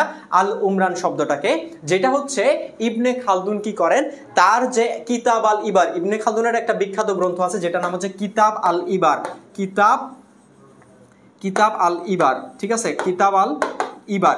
এই গ্রন্থটা হচ্ছে ইবনে খালদুনের এবং এই গ্রন্থটা হচ্ছে 7টা খণ্ডে বিভক্ত। কয়টা ভাইয়া? 7টা। এবং এই 7টা খণ্ড হচ্ছে 1380 থেকে 1392 সালের মধ্যে তিনি কি করেন, যে এই 7টা খণ্ড তিনি রচনা করেন। এবং 1380 সালে তিনি একটা প্রথম খণ্ড রচনা করেন যেটা নাম হচ্ছে মুকাদ্দিমা। কি নাম? মুকাদ্দিমা আর কি, ঠিক আছে। তাহলে এই যে মুকাদ্দিমা, এটা হচ্ছে মুকাদ্দিমা, ঠিক আছে, এটা হচ্ছে কি আমাদের ইবনে খালদুনের হচ্ছে কি আমাদের যে একটা গ্রন্থ ছিল আর কি, ঠিক আছে, যেটা নাম হচ্ছে কিতাব আল ইবার। এই গ্রন্থটা 7টা খণ্ডে বিভক্ত ছিল এবং এই 7টা খণ্ডের প্রথম খণ্ড ছিল আল মুকাদ্দিমা। এই আল মুকাদ্দিমার মধ্যে তিনি সমাজের যে ঘটনা, এই ঘটনাটা বিশ্লেষণ করতে গিয়ে, সমাজের ঘটনাটা বিশ্লেষণ করতে গিয়ে, অর্থাৎ সমাজের যে সামাজিক যে বিভিন্ন ধরনের ঘটনা, এই ঘটনাগুলো বাহ্যিক আধ্যাত্মিক যে শক্তি, তারপরে বিভিন্ন ধরনের যে সামাজিক ঘটনা, এই বিষয়গুলো ব্যাখ্যা বিশ্লেষণ করতে গিয়ে তিনি কি করেন, যে আল উমরান নামে একটা শব্দের সাথে আমাদের পরিচয় ঘটায় দেন, যেটাকে বলা হয় সমাজবিজ্ঞানের প্রতিশব্দ বা সমার্থক শব্দ। কি বলা হয়? সমাজবিজ্ঞানের প্রতিশব্দ বা সমার্থক শব্দ বলা হয়। আচ্ছা, আজান দিচ্ছে, হ্যাঁ, 1 মিনিট ব্রেক নিলাম আমি একটু তোমাদের কাছ থেকে আজানের জন্য।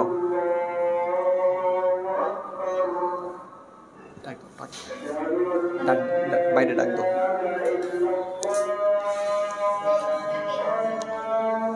আচ্ছা, ঠিক আছে, একটু ওয়েট, হ্যাঁ, আজানের জন্য একটু ব্রেক। সিগন্যাল দেখা দিচ্ছে, মানে নো সিগন্যাল দেখাচ্ছিল আর কি। হ্যাঁ, ঠিক আছে। হ্যাঁ, ওইখানে, এখানে 2 জায়গায়।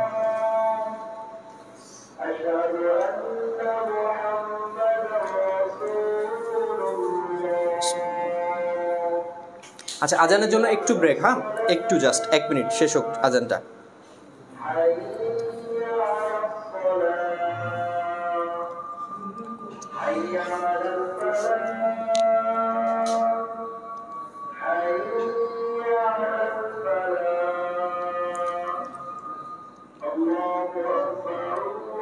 আচ্ছা, নেট প্রবলেম না, একটু ওয়েট।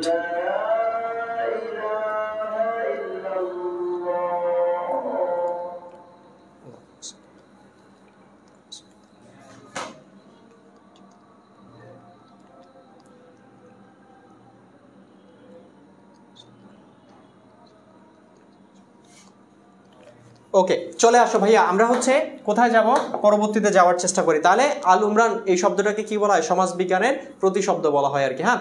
এরপরে দেখো প্রশ্ন আসছে, দি প্রিন্স এই গ্রন্থটার লেখককে। তোমাদের এই বইয়ের মধ্যে, মানে এক কথায় প্রথম অধ্যায়ের মধ্যে অনেকগুলা কি আছে বলো তো, বইয়ের নাম আছে। তার মধ্যে কয়েকটা বই গুরুত্বপূর্ণ আছে যেগুলো আমি তোমাদেরকে এখানে দিয়ে দিছি আর কি, হ্যাঁ। তাহলে মনে রাখবা, দি প্রিন্স এই গ্রন্থটার লেখক হচ্ছে যে ম্যাকিয়াভেলি। কে বলো তো? ম্যাকিয়াভেলি। ম্যাকিয়াভেলির একটা বিখ্যাত গ্রন্থ যেটা নাম হচ্ছে দি প্রিন্স। কি নাম বলো তো ভাইয়া? দি প্রিন্স। আচ্ছা, এটা তো সাইড নোট দেওয়া ছিল, সাইড নোট কই? আচ্ছা দেখো, এখানে আরো অনেকগুলো গ্রন্থ আছে আর কি, হ্যাঁ। আমি মুখে বলি, লিখলে তোমাদের হচ্ছে অনেক সময় লাগবে, সো মুখে মুখে বলে দিচ্ছি, তোমরা একটু লিখে নিবা। যেমন হিস্ট্রি অফ হিউম্যান মাইন্ড, এটা হচ্ছে কার লেখা? কদরসের লেখা আর কি, ঠিক আছে। হিস্ট্রি অফ হিউম্যান ম্যারেজ, এটা হচ্ছে ওয়েস্টার মার্কের লেখা একটা গ্রন্থ। তারপরে হচ্ছে ভাইয়া আমাদের কি কি আছে, যেমন মুকাদ্দিমা, এটা হচ্ছে ইবনে খালদুনের কিতাব আল ইবার গ্রন্থের হচ্ছে প্রথম খণ্ড ছিল। মুকাদ্দিমা হচ্ছে ইবনে খালদুনের লেখা। তারপরে হচ্ছে দেখো আমাদের কি আছে ভাইয়া বলতো, মন্টেস্কুর একটা গ্রন্থ আছে যেটা হচ্ছে দ্য স্পিরিট অফ লস। কি বলতো? দ্য স্পিরিট অফ লস, এটা হচ্ছে মন্টেস্কুর লেখা একটা বিখ্যাত গ্রন্থ আর কি, ঠিক আছে। তারপরে তোমার হচ্ছে আর কি কি আছে, যেমন প্লেটোর হচ্ছে দি রিপাবলিক গ্রন্থ আছে। তারপরে আমাদের অ্যারিস্টটলের আছে দি পলিটিক্স গ্রন্থটা। কি বলতো? দি পলিটিক্স। এরপরে আমাদের কার্ল মার্কসের একটা বিখ্যাত গ্রন্থ আছে যেটার নাম হচ্ছে দাস ক্যাপিটাল। কি নাম? দাস ক্যাপিটাল। খুবই গুরুত্বপূর্ণ এই গ্রন্থটা, খুব ভালোভাবে মনে রাখবা, দাস ক্যাপিটাল। ওকে, কি নাম ভাইয়া? এই যে দাস ক্যাপিটাল। এই দাস ক্যাপিটাল গ্রন্থটা কার্ল মার্কসের একটা বিখ্যাত গ্রন্থ এবং এটা লিখে দিলাম কেন, কারণ এটা বিশ্ববিদ্যালয়ে ভর্তি পরীক্ষায় আসে এবং এই গ্রন্থটা প্রকাশিত হয় 1867 সালে। কত সালে ভাইয়া? 1867।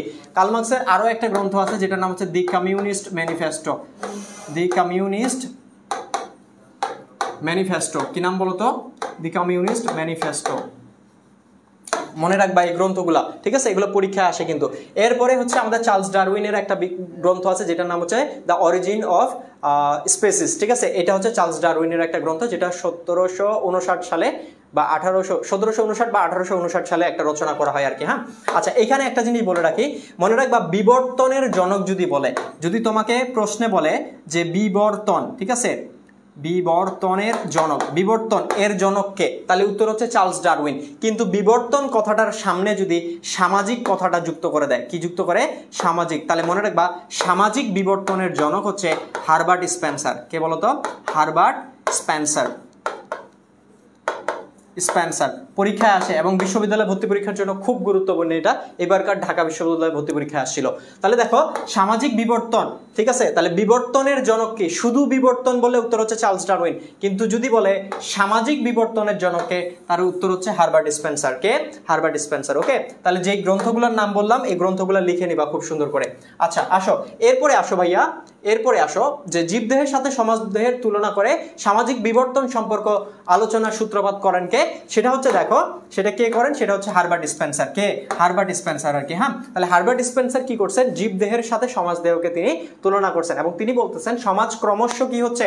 অসামঞ্জস্যতা থেকে সামঞ্জস্যতার দিকে, জটিল থেকে সরলের দিকে ধাবিত হচ্ছে আর কি। ঠিক আছে, তাহলে এই এমসিকিউটা খুবই গুরুত্বপূর্ণ যে জীবদেহের সাথে সমাজদেহকে তুলনা করেছেন কে? তাহলে উত্তর হচ্ছে হারবার্ট স্পেন্সার। তাহলে জীবদেহের সাথে সমাজদেহের তুলনা করে তিনি কি করেন?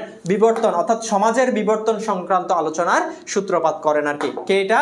সেটা হচ্ছে হারবার্ট স্পেন্সার। ওকে, আচ্ছা এরপরে আসো ভাইয়া, এরপরে বলছে দেখো ইংরেজি কালচার শব্দটা কোন শব্দ থেকে আসছে? মনে রাখবা কালচার শব্দটা আসছে ল্যাটিন শব্দ থেকে।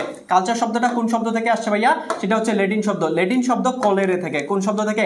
কলেরে। কলেরে শব্দের অর্থ হচ্ছে কর্ষণ বা চাষ করা। ঠিক আছে, কলেরে শব্দের অর্থ হচ্ছে কর্ষণ বা চাষ করা। ঠিক আছে, কলেরে শব্দের অর্থ কি? কর্ষণ বা চাষ করা। এখন এখানে প্রশ্ন আসে যে কালচার শব্দটা সর্বপ্রথম কে ব্যবহার করে? তাহলে মনে রাখবা কালচার শব্দটা সর্বপ্রথম ব্যবহার করে ফ্রান্সিস বেকন। কে বলতো? Francis Bacon. ঠিক আছে, ফ্রান্সিস বেকন সর্বপ্রথম কি করে? এই কালচার শব্দটা ব্যবহার করে। তাহলে কালচার শব্দটার এই কোন শব্দ থেকে আসছে? দেখো দেখো সংস্কৃতি এর ইংরেজি প্রতিশব্দ হচ্ছে কালচার, আর এই কালচার শব্দটা আসছে ল্যাটিন শব্দ থেকে। ল্যাটিন শব্দ কলেরে থেকে। কলেরে শব্দের অর্থ হচ্ছে কর্ষণ বা চাষ করা। কর্ষণ বা চাষ করা। আর এই কালচার শব্দটা সর্বপ্রথম ব্যবহার করে কে? Francis Bacon. কে? ফ্রান্সিস বেকন সর্বপ্রথম হচ্ছে ব্যবহার করে আর কি। ঠিক আছে, তাহলে এটা কিন্তু পরীক্ষায় আসে অনেক সময়, মনে রাখবা কালচার শব্দটা সর্বপ্রথম কে ব্যবহার করে। এরপরে আসো, তাহলে এরপরে দেখো ভাইয়া বলছে ইংরেজি সাহিত্যে সর্বপ্রথম কালচার শব্দটা কে ব্যবহার করেন? একটু আগেই বললাম তোমাদেরকে। তাহলে উত্তর কি হবে? উত্তর হচ্ছে ফ্রান্সিস বেকন। কে? এই যে ফ্রান্সিস বেকন, এই ভদ্রলোক কি করেন? সর্বপ্রথম কালচার শব্দটা তিনি ব্যবহার করেন। ওকে, আচ্ছা এরপরে আসো নেক্সট প্রশ্ন। বলা হচ্ছে সংস্কৃতি কত প্রকার? সংস্কৃতি কি এটা আগে বলি। মনে রাখবা সংস্কৃতি হচ্ছে আমাদের জীবন প্রণালী, অর্থাৎ আমরা যা করি তাই হচ্ছে আমাদের সংস্কৃতি। আমরা যা করি তাই হচ্ছে আমাদের সংস্কৃতি, অর্থাৎ আমরা যা খাই, যা পড়ি, আমাদের মূল্যবোধ, আমাদের আচার আচরণ, আমাদের নীতি নৈতিকতা, এই সব কিছুই হচ্ছে আমাদের সংস্কৃতির অংশ। অর্থাৎ আমরা যা তাই হচ্ছে আমাদের সংস্কৃতি। এই কথাটা কে বলছে? ম্যাকাইভার। তাহলে পরীক্ষায় আসে অনেক সময় আমরা যা তাই আমাদের সংস্কৃতি, উক্তিটি কার? ম্যাকাইভারের। এরপরে আমরা যা ব্যবহার করি তাই হচ্ছে আমাদের সভ্যতা, এই উক্তিটা কার? এটাও ম্যাকাইভারের। ঠিক আছে, তাহলে মনে রাখবা কিন্তু নোট করে নিবা এগুলো যেগুলো সাইড ইনফরমেশন দিচ্ছে। তাহলে দেখো সংস্কৃতি হচ্ছে দুই প্রকার। কয় প্রকার ভাইয়া? দুই প্রকার। একটা হচ্ছে বস্তুগত, একটা কি বস্তুগত সংস্কৃতি, আরেকটা হচ্ছে অবস্তুগত, আরেকটা হচ্ছে অবস্তুগত। ঠিক আছে, একটা হচ্ছে বস্তুগত সংস্কৃতি, আরেকটা হচ্ছে অবস্তুগত সংস্কৃতি। তাহলে বস্তুগত কোনটা ভাইয়া? বস্তুগত হচ্ছে যেটা দৃশ্যমান, অর্থাৎ যেটা দেখা যায়। বস্তুগত সংস্কৃতি কোনগুলো? মনে রাখবা যেগুলো দৃশ্যমান, যেগুলো দেখা যায় সেগুলো হচ্ছে বস্তুগত সংস্কৃতি। আর অবস্তুগত হচ্ছে যেটা দেখা যায় না, দৃশ্যমান না, জাস্ট উপলব্ধি করা যায়। কি করা যায়? যে অনুভব করা যায় বা উপলব্ধি করা যায় আর কি। হ্যাঁ, অনুধাবন করা যায় বা হচ্ছে আমাদের কি করা যায়? উপলব্ধি করা যায়, সেটাকে বলা হয় অবস্তুগত সংস্কৃতি। আসো একটু উদাহরণ দেই। দেখো বস্তুগত সংস্কৃতি, অবস্তুগত সংস্কৃতি, এই দুই প্রকারের সংস্কৃতি হয়। তাহলে সংস্কৃতি কয় প্রকার? দুই প্রকার, একটা বস্তুগত আর একটা হচ্ছে অবস্তুগত। তাহলে বস্তুগত সংস্কৃতি কি? যেটা দৃশ্যমান, যেটা দেখা যায়, যেমন রাস্তাঘাট দেখা যায় যাচ্ছে, এই যে আমি শার্ট পরে আছি, পোশাক, এটা কি বলতো? দৃশ্যমান না? দেখতে পাচ্ছি না? দেখতে পাচ্ছি, তার মানে এটা একটা বস্তুগত সংস্কৃতি উদাহরণ। তারপরে এই যে কলম ধরে আছি, তাহলে এটা একটা কি বলতো? যে বস্তুগত সংস্কৃতি। ঠিক আছে, তারপরে এই যে বোর্ড দেখতে পাচ্ছ, এটাও কি বস্তুগত সংস্কৃতির উদাহরণ। ঠিক আছে, তাহলে বস্তুগত মানে যেটা দেখা যাবে, আর অবস্তুগত কি ভাইয়া? যেমন যেটা হচ্ছে দেখা যায় না, কি করা যায়? অনুভব করা যায়। যেমন মানুষের চিন্তা ভাবনা, এটা কি আমরা দেখতে পাই? পারি না। সঙ্গীতকে আমরা দেখতে পাই? পাই না। আমরা নজরুলের সঙ্গীতের অর্থাৎ গানের যে কথাগুলো সেগুলো আমরা উপলব্ধি করতে পারি, জাস্ট দেখতে পাই না। ঠিক আছে, তাহলে যেটা দেখা যায় না, উপলব্ধি করা যায়, সেটাই হচ্ছে অবস্তুগত সংস্কৃতি। তাহলে উত্তর কি হবে? উত্তর হচ্ছে যে আমাদের নজরুল সঙ্গীত। ঠিক আছে, আসো এরপরে কি ব্যাপার? সমস্যা এটা ফিক্স করতেছে, সমস্যা নাই, তোমরা ইয়া করিও না, টেনশন করিও না। ঠিক আছে, আচ্ছা আমি আবার বলে দিচ্ছি, হ্যাঁ আমি আবার বলে দিচ্ছি, সমস্যা নেই। তাহলে দেখো যেটা আমি বললাম সংস্কৃতি দুই প্রকার, একটা বস্তুগত আর একটা হচ্ছে অবস্তুগত। বস্তুগত মানে কি, যেটা দেখা যায়, যেমন রাস্তাঘাট, বইপত্র, পোশাক আশাক সবকিছু দেখতে পাই, তাহলে বস্তুগত এটা। আর যেটা দেখা যায় না, শুধু অনুভব করা যায়, সেটা হচ্ছে কি বলতো, অবস্তুগত সংস্কৃতি। যেমন আমাদের চিন্তা ভাবনা, এটাকে আমরা দেখতে পারি না, কি করতে পারি, উপলব্ধি করতে পারি। তারপরে আমরা একটা গান শুনতেছি, গান কি আমরা দেখতে পাই না, আমরা গানের কথাগুলোকে উপলব্ধি করতে পারি। তাহলে যেটা দেখা যায় না, জাস্ট উপলব্ধি করা যায়, সেটা হচ্ছে অবস্তুগত সংস্কৃতি। ঠিক আছে, তাহলে এখানে প্রশ্ন করছে যে কোনটা অবস্তুগত সংস্কৃতি। তাহলে দেখো সুতার শাড়ি আমরা দেখতে পাই, তাহলে এটা বস্তুগত। তারপরে হারমোনিয়াম, এটাও দেখা যায়, তার মানে বস্তুগত। তারপরে কবিতার বই, এটাও দেখা যায়, তাহলে কি, সেটাও হচ্ছে বস্তুগত। তাহলে দেখা যায় না কোনটা, নজরুল সঙ্গীত অর্থাৎ নজরুলের গান, এটা কি আমরা দেখতে পাই না, আমরা অনুভব করতে পারি নজরুলের গানটাকে, তাই না? তাহলে যেটা দেখা যায় না, অনুভব করা যায়, সেটা হচ্ছে অবস্তুগত সংস্কৃতি। তাহলে উত্তর কি হবে, নজরুল সঙ্গীত। কি হবে ভাইয়া, নজরুল সঙ্গীত। এরপরে প্রশ্ন করছে সামাজিক গতিশীলতা কয় ধরনের। দেখো সামাজিক গতিশীলতা কাকে বলা হচ্ছে, আমি আগে এটা বলি। সামাজিক গতিশীলতা বলতে বোঝাচ্ছে যে এক স্তর থেকে অন্য স্তরে একজন ব্যক্তির সামাজিক মর্যাদা এবং অবস্থানের যে পরিবর্তন, সেটাকে বলা হচ্ছে সামাজিক গতিশীলতা। অর্থাৎ একটা স্তর থেকে আরেকটা স্তরে যাওয়ার ফলে একজন ব্যক্তির যে সামাজিক মর্যাদা বা অবস্থানটার পরিবর্তন হয়, সেটাকে বলা হয় সামাজিক গতিশীলতা। সামাজিক গতিশীলতা হচ্ছে আমাদের দুই ধরনের ভাইয়া। কয় ধরনের, দুই ধরনের। একটা হচ্ছে উলম্ব গতিশীলতা, আরেকটা হচ্ছে আনুভূমিক গতিশীলতা। আসো আমরা একটু বোঝার চেষ্টা করব উলম্ব গতিশীলতা কি আর আনুভূমিক গতিশীলতা কি। দেখো আমি একটু বলি, তাহলে তোমাদের জন্য সুবিধা হবে। তাহলে উলম্ব গতিশীলতায় কি হয়, মনে রাখবা, একজন ব্যক্তির মর্যাদার পরিবর্তন হবে। কি হবে, মর্যাদার পরিবর্তন হবে। অর্থাৎ যেই গতিশীলতায় কি হয়, ব্যক্তির মর্যাদার পরিবর্তন হয়, ব্যক্তির কোনো পরিবর্তন হয় না, সেটাকে বলা হচ্ছে আমাদের কি, উলম্ব গতিশীলতা। তাহলে উলম্ব গতিশীলতা কি হবে, যে ব্যক্তির মর্যাদার পরিবর্তন হবে। যেমন ধরো রাকিব নামের একজন ছেলের উদাহরণ দিয়ে যদি আমরা বলি, ধরো রাকিব আগে কি করতো, প্রাইমারিতে চাকরি করতো। কোথায় চাকরি করতো ভাইয়া, প্রাইমারি। ধরো রাকিব একজন প্রাইমারি স্কুলের শিক্ষক, প্রাইমারি স্কুলের একজন শিক্ষক।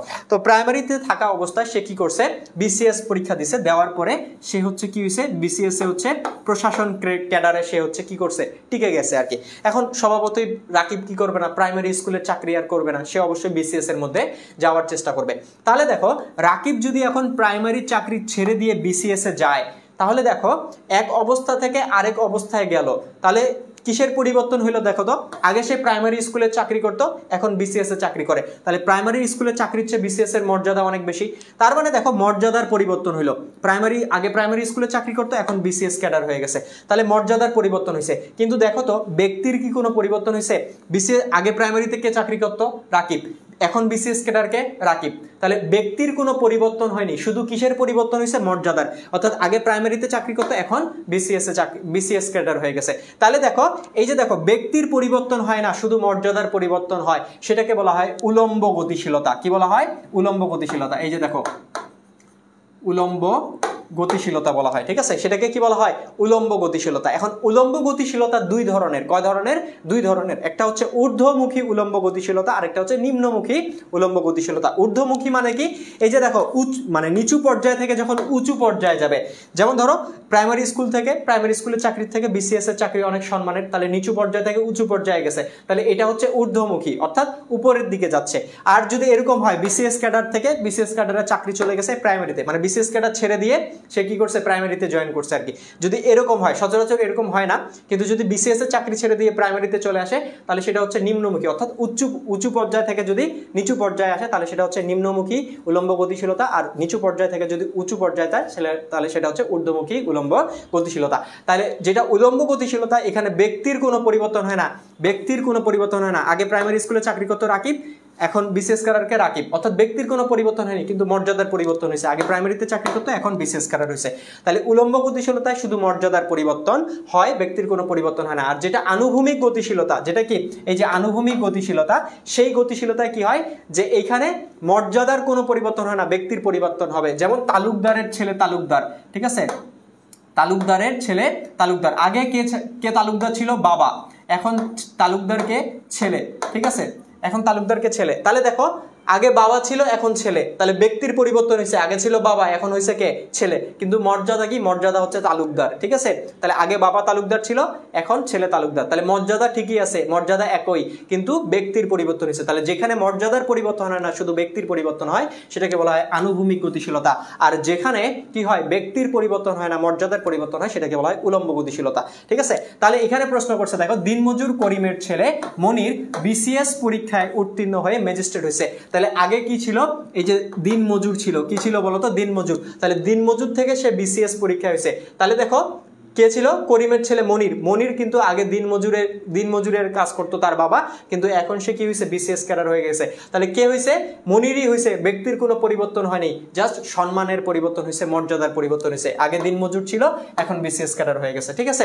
তাহলে দেখো যে মর্যাদার পরিবর্তন হয়েছে, তাহলে বোঝাই যাচ্ছে এটা হচ্ছে কি হবে, উলম্ব গতিশীলতা। এখন কোন ধরনের উলম্ব, যে আনুভূমিক ঊর্ধ্বমুখী নাকি নিম্নমুখী, সেটা কিভাবে বুঝবো, দেখো দিনমজুর থেকে বিসিএস ক্যাডার হয়েছে, অর্থাৎ নিচু পর্যায় থেকে উঁচু পর্যায়ে গেছে, তাহলে কি হবে, ঊর্ধ্বমুখী। তাহলে বলছে দেখো দিনমজুর করিমের ছেলে মনির কি করছে, বিসিএস পরীক্ষায় উত্তীর্ণ হয়ে ম্যাজিস্ট্রেট হয়েছে। বলছে উদ্দীপকে মনিরের এই অবস্থান কোন ধরনের গতিশীলতাকে নির্দেশ করে। তাহলে দেখো নিচু পর্যায় থেকে উঁচু পর্যায়ে গেছে, তাহলে কি হবে, ঊর্ধ্বমুখী উলম্ব গতিশীলতা, কি হবে, ঊর্ধ্বমুখী। তার কারণ কি, নিচু পর্যায় থেকে সে উঁচু পর্যায়ে গেছে আর কি, ঠিক আছে।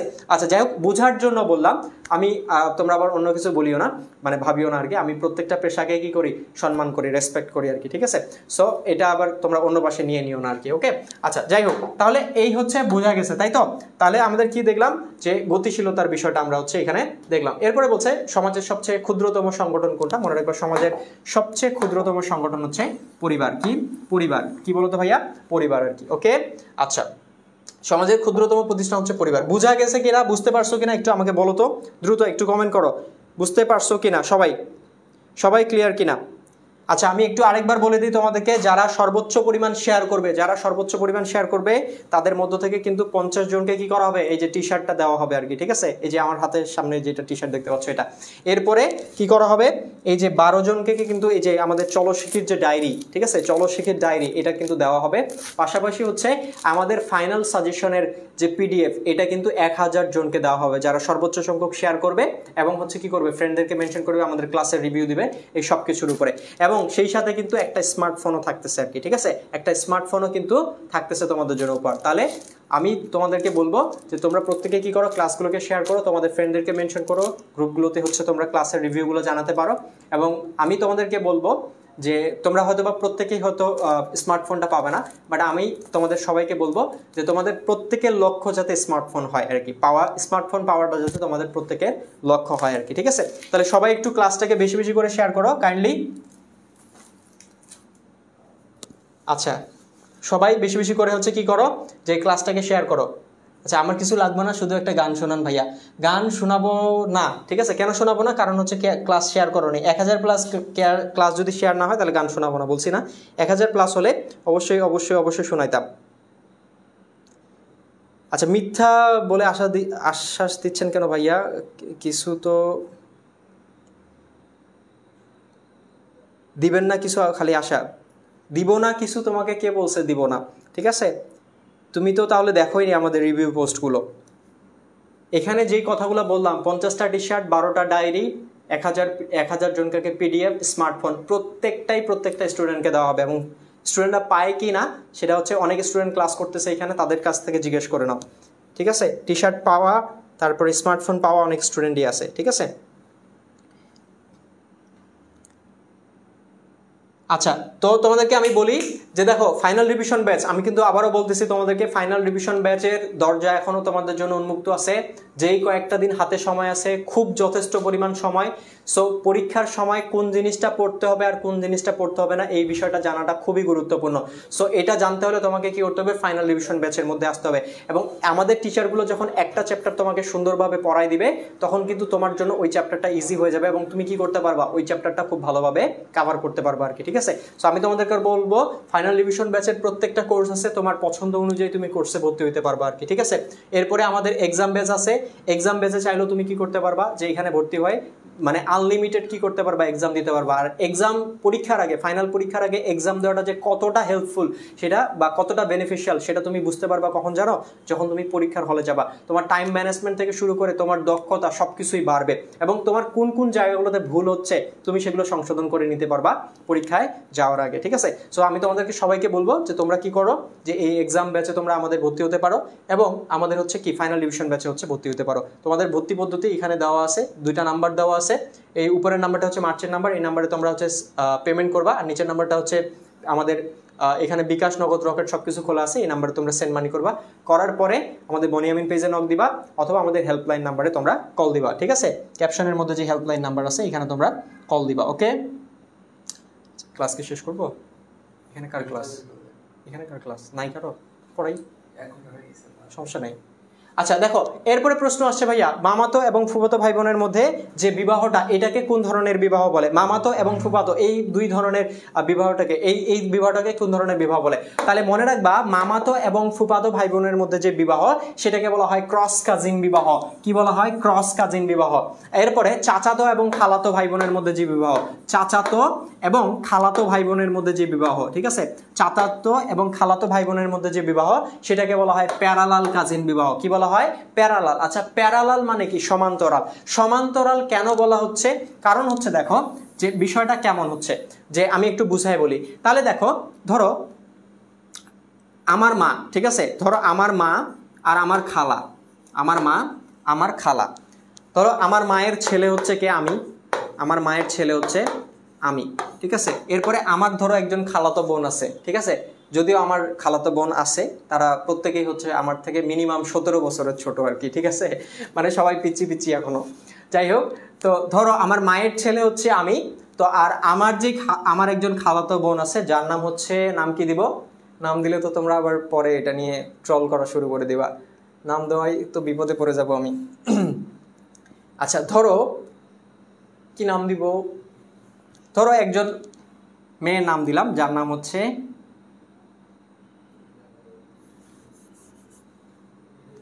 কি নাম দিব? আচ্ছা ধরো তার নাম দিলাম হচ্ছে আমি,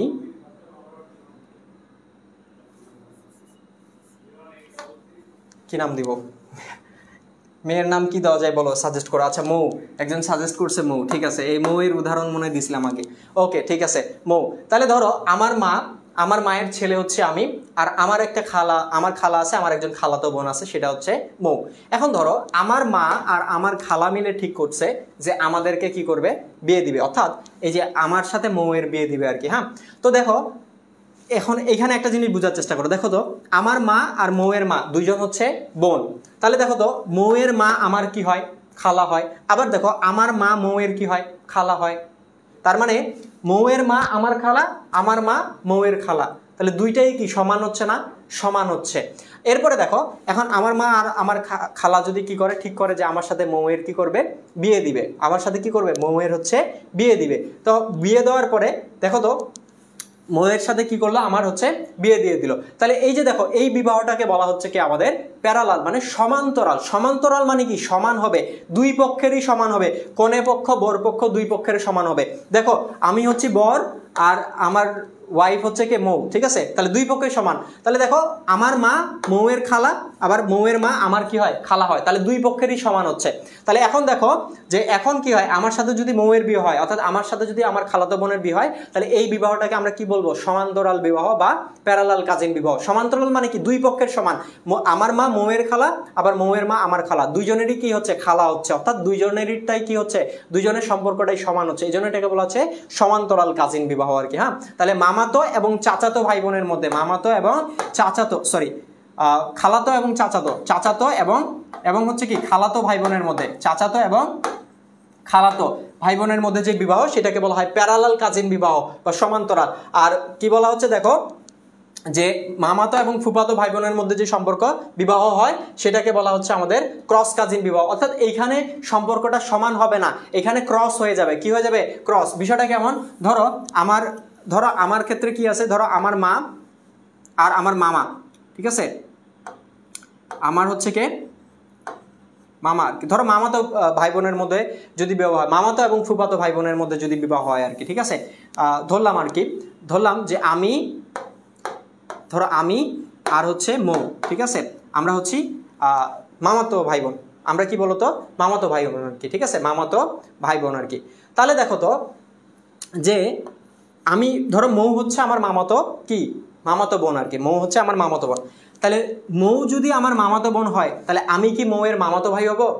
আমি অবশ্যই তার কি হব না, মামাতো ভাই হব না। তাহলে কি হব, আমি হচ্ছে মৌয়ের ফুফাতো ভাই হব। তাহলে দেখো দুইজনের সম্পর্ক সেম হচ্ছে না। মৌ হচ্ছে আমার মামাতো বোন, কিন্তু আমি কি মৌ হচ্ছে আমার মামাতো বোন, কিন্তু আমি কিন্তু মৌয়ের মামাতো ভাই না, আমি হচ্ছে মৌয়ের ফুফাতো ভাই। তাহলে দেখো দুইটা সম্পর্ক সেম হচ্ছে না। আমার মৌয়ের বাবা হচ্ছে আমার মামা, কিন্তু আমার বাবা মৌয়ের মামা হচ্ছে না, কি হচ্ছে, ফুফা হচ্ছে। অর্থাৎ এখানে দুইটা সমান না, দুইটা সমান না, এই জন্য এটাকে বলা হয় ক্রস কাজিন বিবাহ। কি বলা হচ্ছে, ক্রস কাজিন। তাহলে মামাতো আর ফুফাতো ভাই বোনের মধ্যে যে সম্পর্ক সেটাকে বলা হয় ক্রস কাজিন বিবাহ। আর চাচাতো এবং খালাতো ভাই বোনের মধ্যে যে বিবাহ সেটাকে বলা হয় কি, সেটাকে বলা হয় হচ্ছে আমাদের যে কি বলা হয় বলতো, প্যারালাল কাজিন বিবাহ। ওকে। আর লেভিরেট কি, লেভিরেট হচ্ছে একজন ব্যক্তি যদি তার মৃত ভাইয়ের স্ত্রীকে বিয়ে করে তখন সেটাকে বলা হচ্ছে লেভিরেট বিবাহ। আর সরোরেট বিবাহ কি, যে একজন ব্যক্তি যদি তার মৃত স্ত্রীর বউকে মানে বোনকে বিবাহ করে তাহলে সেটাকে বলা হচ্ছে সরোরেট বিবাহ। যেমন বিষয়টা একটু বলি, যেমন ধরো রাকিব হচ্ছে সে বিয়ে করছে, রাকিব আর হচ্ছে সাকিব, রাকিব আর হচ্ছে সাকিব, এরা দুইজন হচ্ছে ভাই। তো সাকিব হচ্ছে ধরো বিয়ে করছে, সাকিবের বউয়ের নাম হচ্ছে মৌ, ঠিক আছে, সাকিব হচ্ছে বিয়ে করছে, সাকিবের বউয়ের নাম কি, মৌ আর কি। তো দেখো এখন সাকিব মারা যাওয়ার পর রাকিব যদি কি করে, এই মৌকে বিয়ে করে, তাহলে রাকিব কি করলো, তার মৃত ভাইয়ের বউকে বিয়ে করলো। তাহলে একজন ব্যক্তি যখন তার মৃত ভাইয়ের বউকে বিয়ে করে তখন সেটাকে বলা হয় হচ্ছে আমাদের লেভিরেট বিবাহ। এই জন্য এটাকে বলা হচ্ছে ভাতৃবিবাহ। দেখো ভাইয়ের বউকে বিয়ে করতেছে, এই জন্য এটাকে বলা হয় ভাতৃবিবাহ। আর একজন ব্যক্তি যখন তার মৃত স্ত্রী, ধরো রাকিবের বউয়ের নাম হচ্ছে মৌ, রাকিবের বউয়ের নাম কি, মৌ, আর মৌয়ের একটা বোন আছে যার নাম হচ্ছে কি বলবো, মৌয়ের একটা বউ আছে যার নাম হচ্ছে কি বলবো, রিমু, ধরো রিমু বললাম, ঠিক আছে, মৌয়ের একজন বউ আছে রিমু। তাহলে রাকিবের বউয়ের নাম হচ্ছে মৌ, ঠিক আছে, রাকিব, ধরো রাকিব নামে একটা ছেলে আছে, ওর বউয়ের নাম হচ্ছে মৌ। তাহলে ধরো মৌ হচ্ছে কি হয়েছে, কোনো কারণে মারা গেছে, মারা যাওয়ার পরে দেখো রাকিবের বউ হচ্ছে মৌয়ের একটা ছোট বোন আছে যে হচ্ছে রিমু আর কি, ঠিক আছে। তো ধরো রাকিব হচ্ছে মৌকে বিয়ে করছে প্রথমে, তো বিয়ের পরে মৌ হচ্ছে মারা গেছে আর কি, ঠিক আছে, ধরো রোড অ্যাক্সিডেন্ট বা অন্য কোনো একটা কারণে মারা গেছে। এরপরে কি হয়েছে, যে এরপরে রাকিব যদি আবার মৌয়ের যে ছোট বোন রিমুকে যদি বিয়ে করে, অর্থাৎ মৃত স্ত্রীর বোনকে, একজন ব্যক্তি যদি তার মৃত স্ত্রীর বোনকে বিয়ে করে তাহলে সেটাকে বলা হয় সরোরেট বিবাহ। যেহেতু শালীকে বিবাহ করতেছে এই জন্য এই সরোরেট বিবাহকে বলা হয় শেলিকা বিবাহ। কি বলা হয়, শেলিকা বিবাহ। ওকে, আচ্ছা, তাহলে এটা হচ্ছে, তাহলে আমরা কি দেখলাম, মামাতো এবং ফুফাতো ভাই বোনের মধ্যে বিবাহ, ক্রস কাজিন বিবাহ। ওকে, আচ্ছা, এরপরে বলছে জামাল তার চাচাতো বোনকে বিয়ে করছে, তাহলে চাচাতো ভাই বোনের মধ্যে যে বিবাহ হয় সেটাকে কি বলা হয়, প্যারালাল কাজিন বিবাহ। কি বলা হয়, প্যারালাল আর কি। হ্যাঁ, তাহলে চাচাতো এবং খালাতো, মনে রাখবা চাচাতো এবং খালাতো, চাচাতো এবং খালাতো, এই ভাই বোনের মধ্যে যে বিবাহ সেটাকে বলা হয় প্যারালাল কাজিন বিবাহ। তাহলে চাচাতো ভাইকে বিয়ে করছে তাহলে কি হবে, প্যারালাল কাজিন বিবাহ। ওকে, আচ্ছা, বলছে দেখো এখানে আরেকটা জিনিস শিখাই দেই। তাহলে দেখো এখানে বলছে নিচু বর্ণের পাত্রীর সাথে, নিচু বর্ণের পাত্রের সাথে উঁচু বর্ণের পাত্রী, মনে রাখবা অনুলোম আর প্রতিলোম এই দুইটা বিবাহের ক্ষেত্রে মনে রাখবা পাত্র এর বিষয়টা মনে রাখবা। কারটা বলতো, পাত্র যদি উঁচু হয়, উঁচু বংশের হয়, পাত্রটা যদি উঁচু বংশের হয় তাহলে বিবাহটা হবে অনুলোম বিবাহ।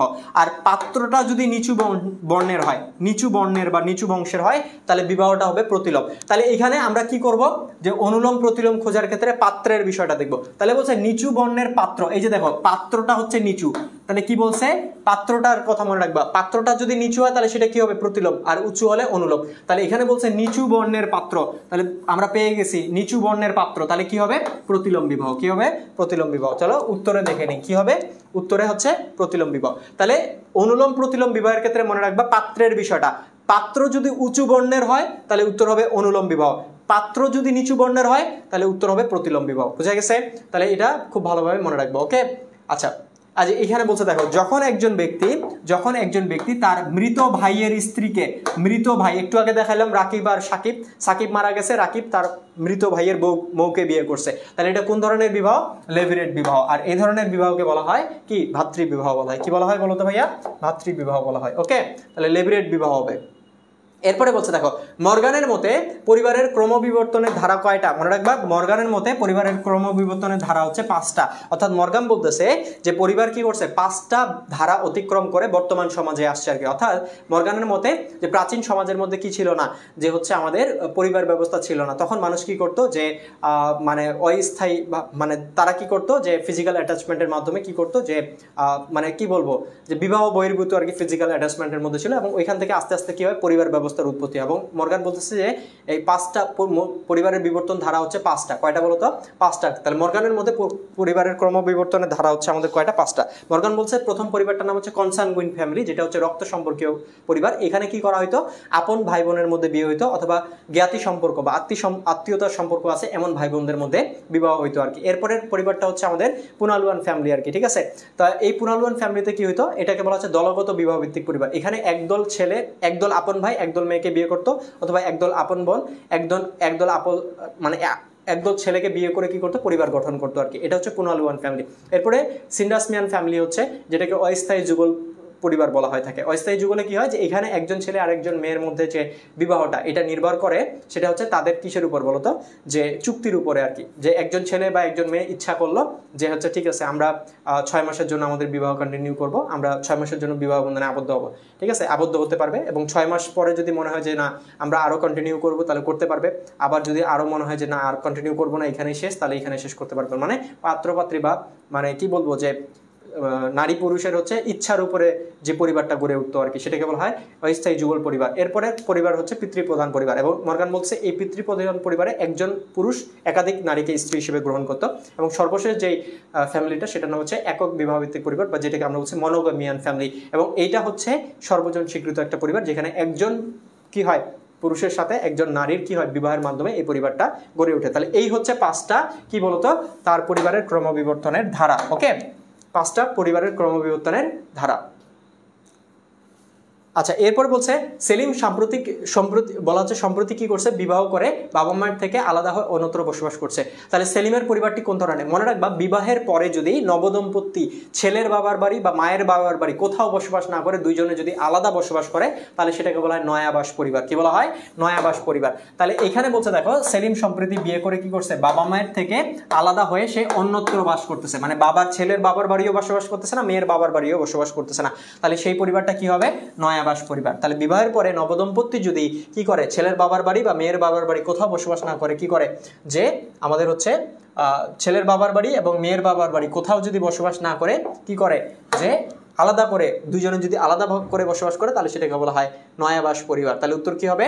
নয়াবাস পরিবার। ওকে, আচ্ছা, এরপরে প্রশ্ন খুবই গুরুত্বপূর্ণ, গারো এবং খাসিয়াদের মধ্যে কি কোন ধরনের পরিবার লক্ষ্য করা যায়? মনে রাখবা গারো এবং খাসিয়াদের মধ্যে কোন ধরনের পরিবার লক্ষ্য করা যায়, সেটা হচ্ছে মাতৃপ্রধান পরিবার।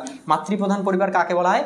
যে পরিবারের কর্তৃত্ব বা ক্ষমতা মায়ের হাতে বা স্ত্রীর হাতে থাকে সেটাকে বলা হয় মাতৃপ্রধান পরিবার। অর্থাৎ গারোদের ক্ষেত্রে তাদের পরিবারের ক্ষমতা কি থাকে?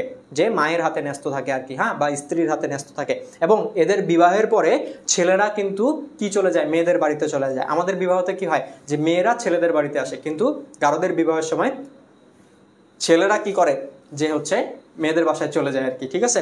সো এই হচ্ছে বিষয়। তাহলে গারো এবং খাসিয়াদের মধ্যে মাতৃপ্রধান পরিবার হচ্ছে আমাদের লক্ষ্য করা যায়, ঠিক আছে। এই হচ্ছে আমাদের কি বলতো বিষয়।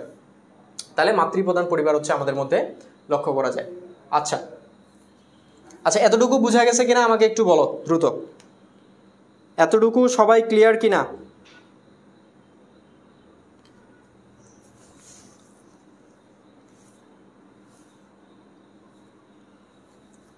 এতটুকু ক্লিয়ার কিনা ভাইয়া? এতটুকু ক্লিয়ার কিনা সবাই? আচ্ছা দেখো, আমি কিন্তু আবারও বলতেছি তোমাদেরকে, আমাদের লাস্ট আওয়ার এক্সাম ব্যাচ কিন্তু চলতেছে, তোমরা চাইলে কিন্তু এখানে ভর্তি হতে পারবা। এবং আমি যেটা বললাম যে সবগুলা অধ্যায়ের উপরে আমাদের এমসিকিউ সাজেশন থাকবে, এবং টোটাল 20টা সাবজেক্টের উপরে মানবিক বিভাগের সবগুলো সাবজেক্ট, পাশাপাশি হচ্ছে যে বাংলা আইসিটি সহ আর কি, ঠিক আছে। সবগুলো সাবজেক্টের উপরে 40,000-এর মতো এমসিকিউ তোমরা প্র্যাকটিস করতে পারবা এখানে, এবং আনলিমিটেড মডেল টেস্ট তোমরা দিতে পারবা এখানে। তারপরে পরীক্ষার আগে তোমরা ফাইনাল সাজেশন পাবা ইনশাল্লাহ। তারপরে প্রত্যেকটা বিষয়ের উপরে প্রত্যেকটা অধ্যায়ের উপরে তোমরা সিকিউর পরীক্ষা দিতে পারবা এবং সিকিউর পরীক্ষা দিয়ে নিজেদেরকে ঝালাই নিতে পারবা। এরপরে যতবার খুশি ততবার মূলত কি করতে পারবা, যে যতবার খুশি পরীক্ষা দেওয়ার এখানে ব্যবস্থা থাকবে, পাশাপাশি পরীক্ষা শেষে উত্তর সহ পিডিএফ তোমাকে দিয়ে দেওয়া হবে আর কি। ঠিক আছে, এখন কথা হচ্ছে ভাইয়া এটাতে ভর্তি হলে লাভ কি? লাভ হচ্ছে তুমি পরীক্ষার আগে যত বেশি প্রশ্ন সলভ করবা, যত বেশি পরীক্ষা দিবা, তত তুমি দক্ষ হয়ে উঠবা। তোমার কোন কোন জায়গায় ভুল আছে সেই বিষয়গুলো তুমি আইডেন্টিফাই করতে পারবা। ঠিক আছে, এরপরে আর কি করতে পারবা ভাইয়া, সেটা হচ্ছে তোমার ভুলগুলো আইডেন্টিফাই করতে পারবা এবং পরীক্ষার কাছে তোমার মানে পরীক্ষার হলে তোমার কাছে কি হবে, বেনিফিশিয়াল হবে বিষয়টা। কেন? কারণ হচ্ছে তুমি যখন বেশি বেশি করে পরীক্ষা দিবা তখন তোমার টাইম ম্যানেজমেন্টটা সুন্দর হবে। তোমার কি হবে, তুমি টাইমের মধ্যে 7টা সৃজনশীল লিখতে দক্ষ হয়ে উঠবা, ফলে তোমার পরীক্ষার হলে গিয়ে হবে না। আমি আমার ব্যক্তিগত জীবনে যদি বলি, আমি যখন ইন্টারমিডিয়েটে ছিলাম তখন আমি প্রতিদিন দুইটা করে সিকিউ মিনিমাম লিখার প্র্যাকটিস করতাম। এটার ফলে কি হয়েছে, প্রথম দিন যখন আমি লিখতাম তখন আমার 25 মিনিট লাগতো, পরের দিন এভাবে 4-5 দিন লিখতে লিখতে আমার 4-5 দিন হচ্ছে 25 মিনিট করে লাগতো, 5-6-7 দিন 25 মিনিটে লাগতো। এরপরের থেকে যখন আমি লিখতাম তারপর আমার 25 থেকে আস্তে আস্তে কমতে শুরু করলো, 25 থেকে 24, 24 থেকে 23, 23 থেকে 20, ঠিক আছে, 23 থেকে 22, 21, 20 এরকম করতে করতে, এবং পরীক্ষার সময় ইউ ক্যান্ট ইমাজিন আমি 18 মিনিটে একটা করে সৃজনশীল লিখছিলাম। 18 মিনিট করে, মনে করো যে আমি 18 মিনিটে একটা করে সৃজনশীল কভার করছিলাম। মানে এটা যে কতটা বেনিফিশিয়াল, তোমরা যারা এখন পরীক্ষা দিচ্ছ তোমরা এখন বুঝতে পারবে না, পরীক্ষার হলে গিয়ে তোমরা বুঝতে পারবা যে এটা তোমাকে টাইম ম্যানেজমেন্ট বা 7টা সৃজনশীল লিখতে কতটা হেল্প করবে আর কি। ঠিক আছে, আর আমাদের আরো একটা কোর্স আছে, সেটা হচ্ছে আমাদের ফাইনাল রিভিশন ব্যাচ, যেটা আমি তোমাকে বললাম যে ফাইনাল রিভিশন ব্যাচে ভর্তি হওয়ার সুবিধা কি, সেটা হচ্ছে যে কয়েকটা দিন সময় আছে, এই কয়েকটা দিন আমরা যেই চ্যাপ্টারগুলো তোমাদেরকে পড়াই দিছি, এই চ্যাপ্টারগুলোর ক্লাসগুলো যদি তুমি দেখো ভালো করে, তাহলে তোমার কাছে কি হবে, চ্যাপ্টারগুলো সহজ হয়ে যাবে। এখন আমি একটা চ্যাপ্টার তোমাকে পড়াই দিলাম, আমি যখন পড়াই দিব তখন তোমার কাছে কি হয়ে যাবে, চ্যাপ্টারটা সহজ হয়ে যাবে। ফলে কি হবে, তুমি ওই চ্যাপ্টারটা পড়তে তোমার কাছে কি হবে, ইজি হবে এবং সহজেই তুমি ওই চ্যাপ্টারটা পড়ে ফেলতে পারবা। এবং ওই চ্যাপ্টার থেকে কি কি গুরুত্বপূর্ণ আছে, কি কি গুরুত্বপূর্ণ না, সেই বিষয়গুলো তুমি কি করতে পারবা, আইডেন্টিফাই করতে পারবা। কারণ ক্লাসের মধ্যে আমরা বলে দিই কোথা থেকে প্রশ্ন আসবে, কোথা থেকে আসবে না আর কি। এই সমস্ত কিছু গাইডলাইন তোমরা আমাদের FRB 3.1 কোর্সে পাবা এবং এখানে সব ধরনের কোর্সের বিস্তারিত আছে আর কি। ঠিক আছে, তাহলে আমি তোমাদেরকে বলবো যে তোমরা চাইলে কিন্তু কি করতে পারো, যে আমাদের এই ইয়ার মধ্যে যুক্ত হতে পারো আর কি। ঠিক আছে, এখন আমাকে বলো ক্লাস তোমাদের কাছে কেমন লাগছে, ক্লাস তোমাদের কাছে কেমন লাগছে? আমি কিন্তু বিস্তারিত পড়ানোর চেষ্টা করছি, ক্লাসটা কেমন লাগছে তোমাদের কাছে একটু জানাও আমাকে।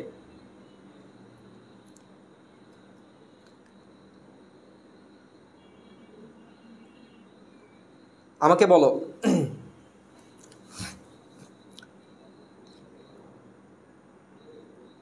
ক্লাস কেমন লাগছে, আজকের ক্লাস কেমন লাগছে সবার কাছে আমাকে একটু জানাও।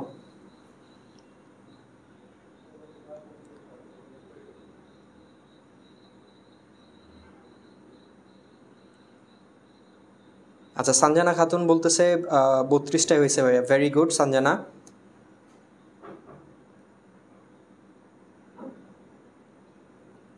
আচ্ছা ঠিক আছে,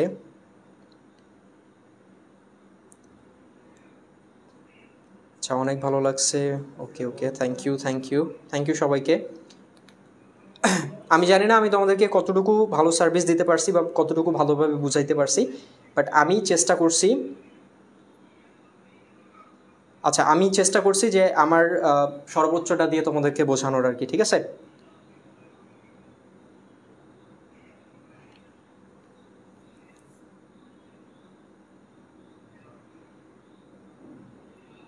ওকে ওকে ওকে, ঠিক আছে, thank you so much, thank you so much. ঠিক আছে, অনেকক্ষণ ক্লাসের মধ্যে ছিলাম, ক্লাস মনে হয় প্রবলি শেষ করবো, একটু ওয়েট। এই রুমে কারো ক্লাস আছে? হামজা ভাই ক্লাস আছে কারো? এখানে আছে কয়টা ক্লাস?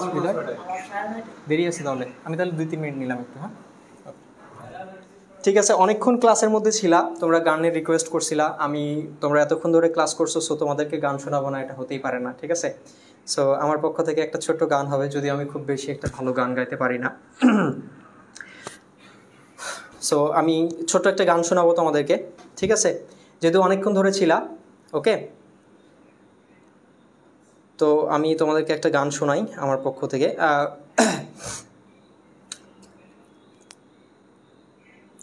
একটু ওয়েট আর কি। হ্যাঁ, আমি লিরিক্স বের করি, আমার আবার লিরিক্স মনে থাকে না, খুব সামলা এটা। আচ্ছা, আমি বসে গান শোনাই নাকি, বোর্ডে না গিয়ে আমি বরং বসে গান শোনাই তোমাদেরকে।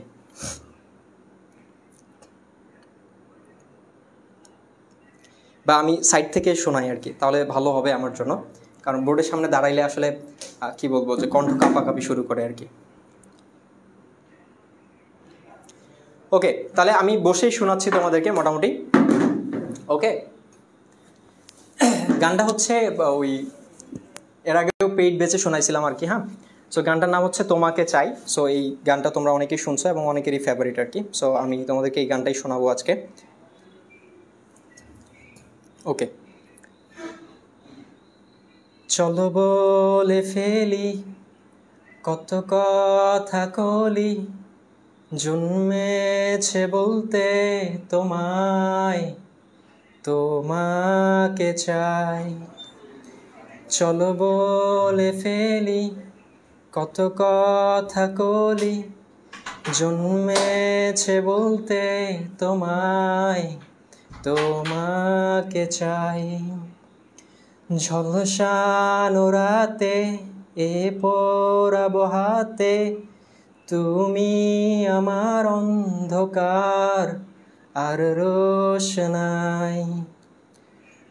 কার্নিশে আলতা মাখানো দিনেরা ঢলে পড়ে রাতে, তারপরে রাত্রি জাগানো বাকিটা তোমারই তো হাতে।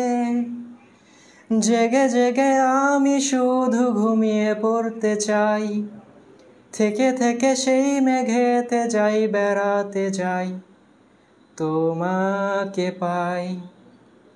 চলো বলে ফেলি কত কথা কলি, জন্মেছে বলতে তোমায়, তোমাকে চাই। ঝলসানো রাতে এ পোড়াবো রাতে, তুমি আমার অন্ধকার আর রোশনাই। কার্নিশে আলতা মাখানো দিনেরা ঢলে পড়ে রাতে, তারপরে রাত্রি জাগানো বাকিটা তোমারই তো হাতে। ওকে, আর পারবো না। থ্যাংক ইউ সো মাচ তোমাদেরকে। আসলে কথা বলতে বলতে না কণ্ঠ একদম ইয়া হয়ে গেছে।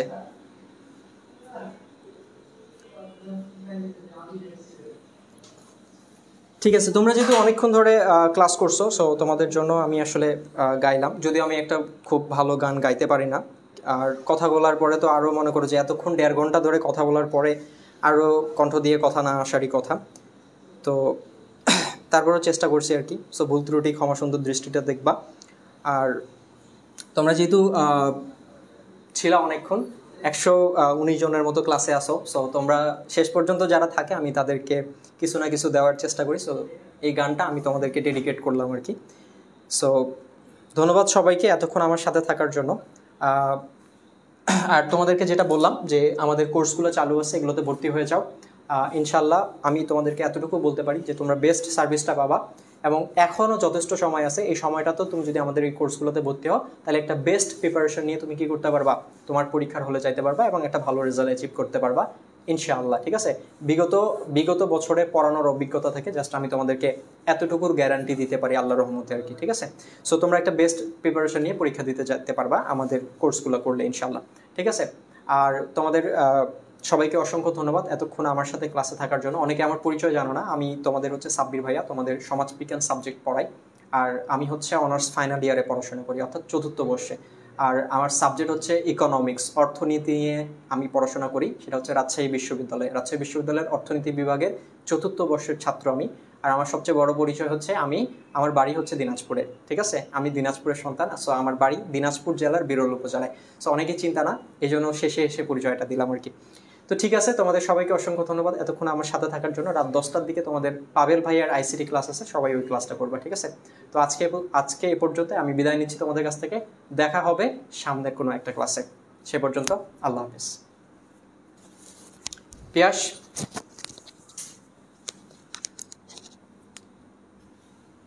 পিয়াস। ইয়াশ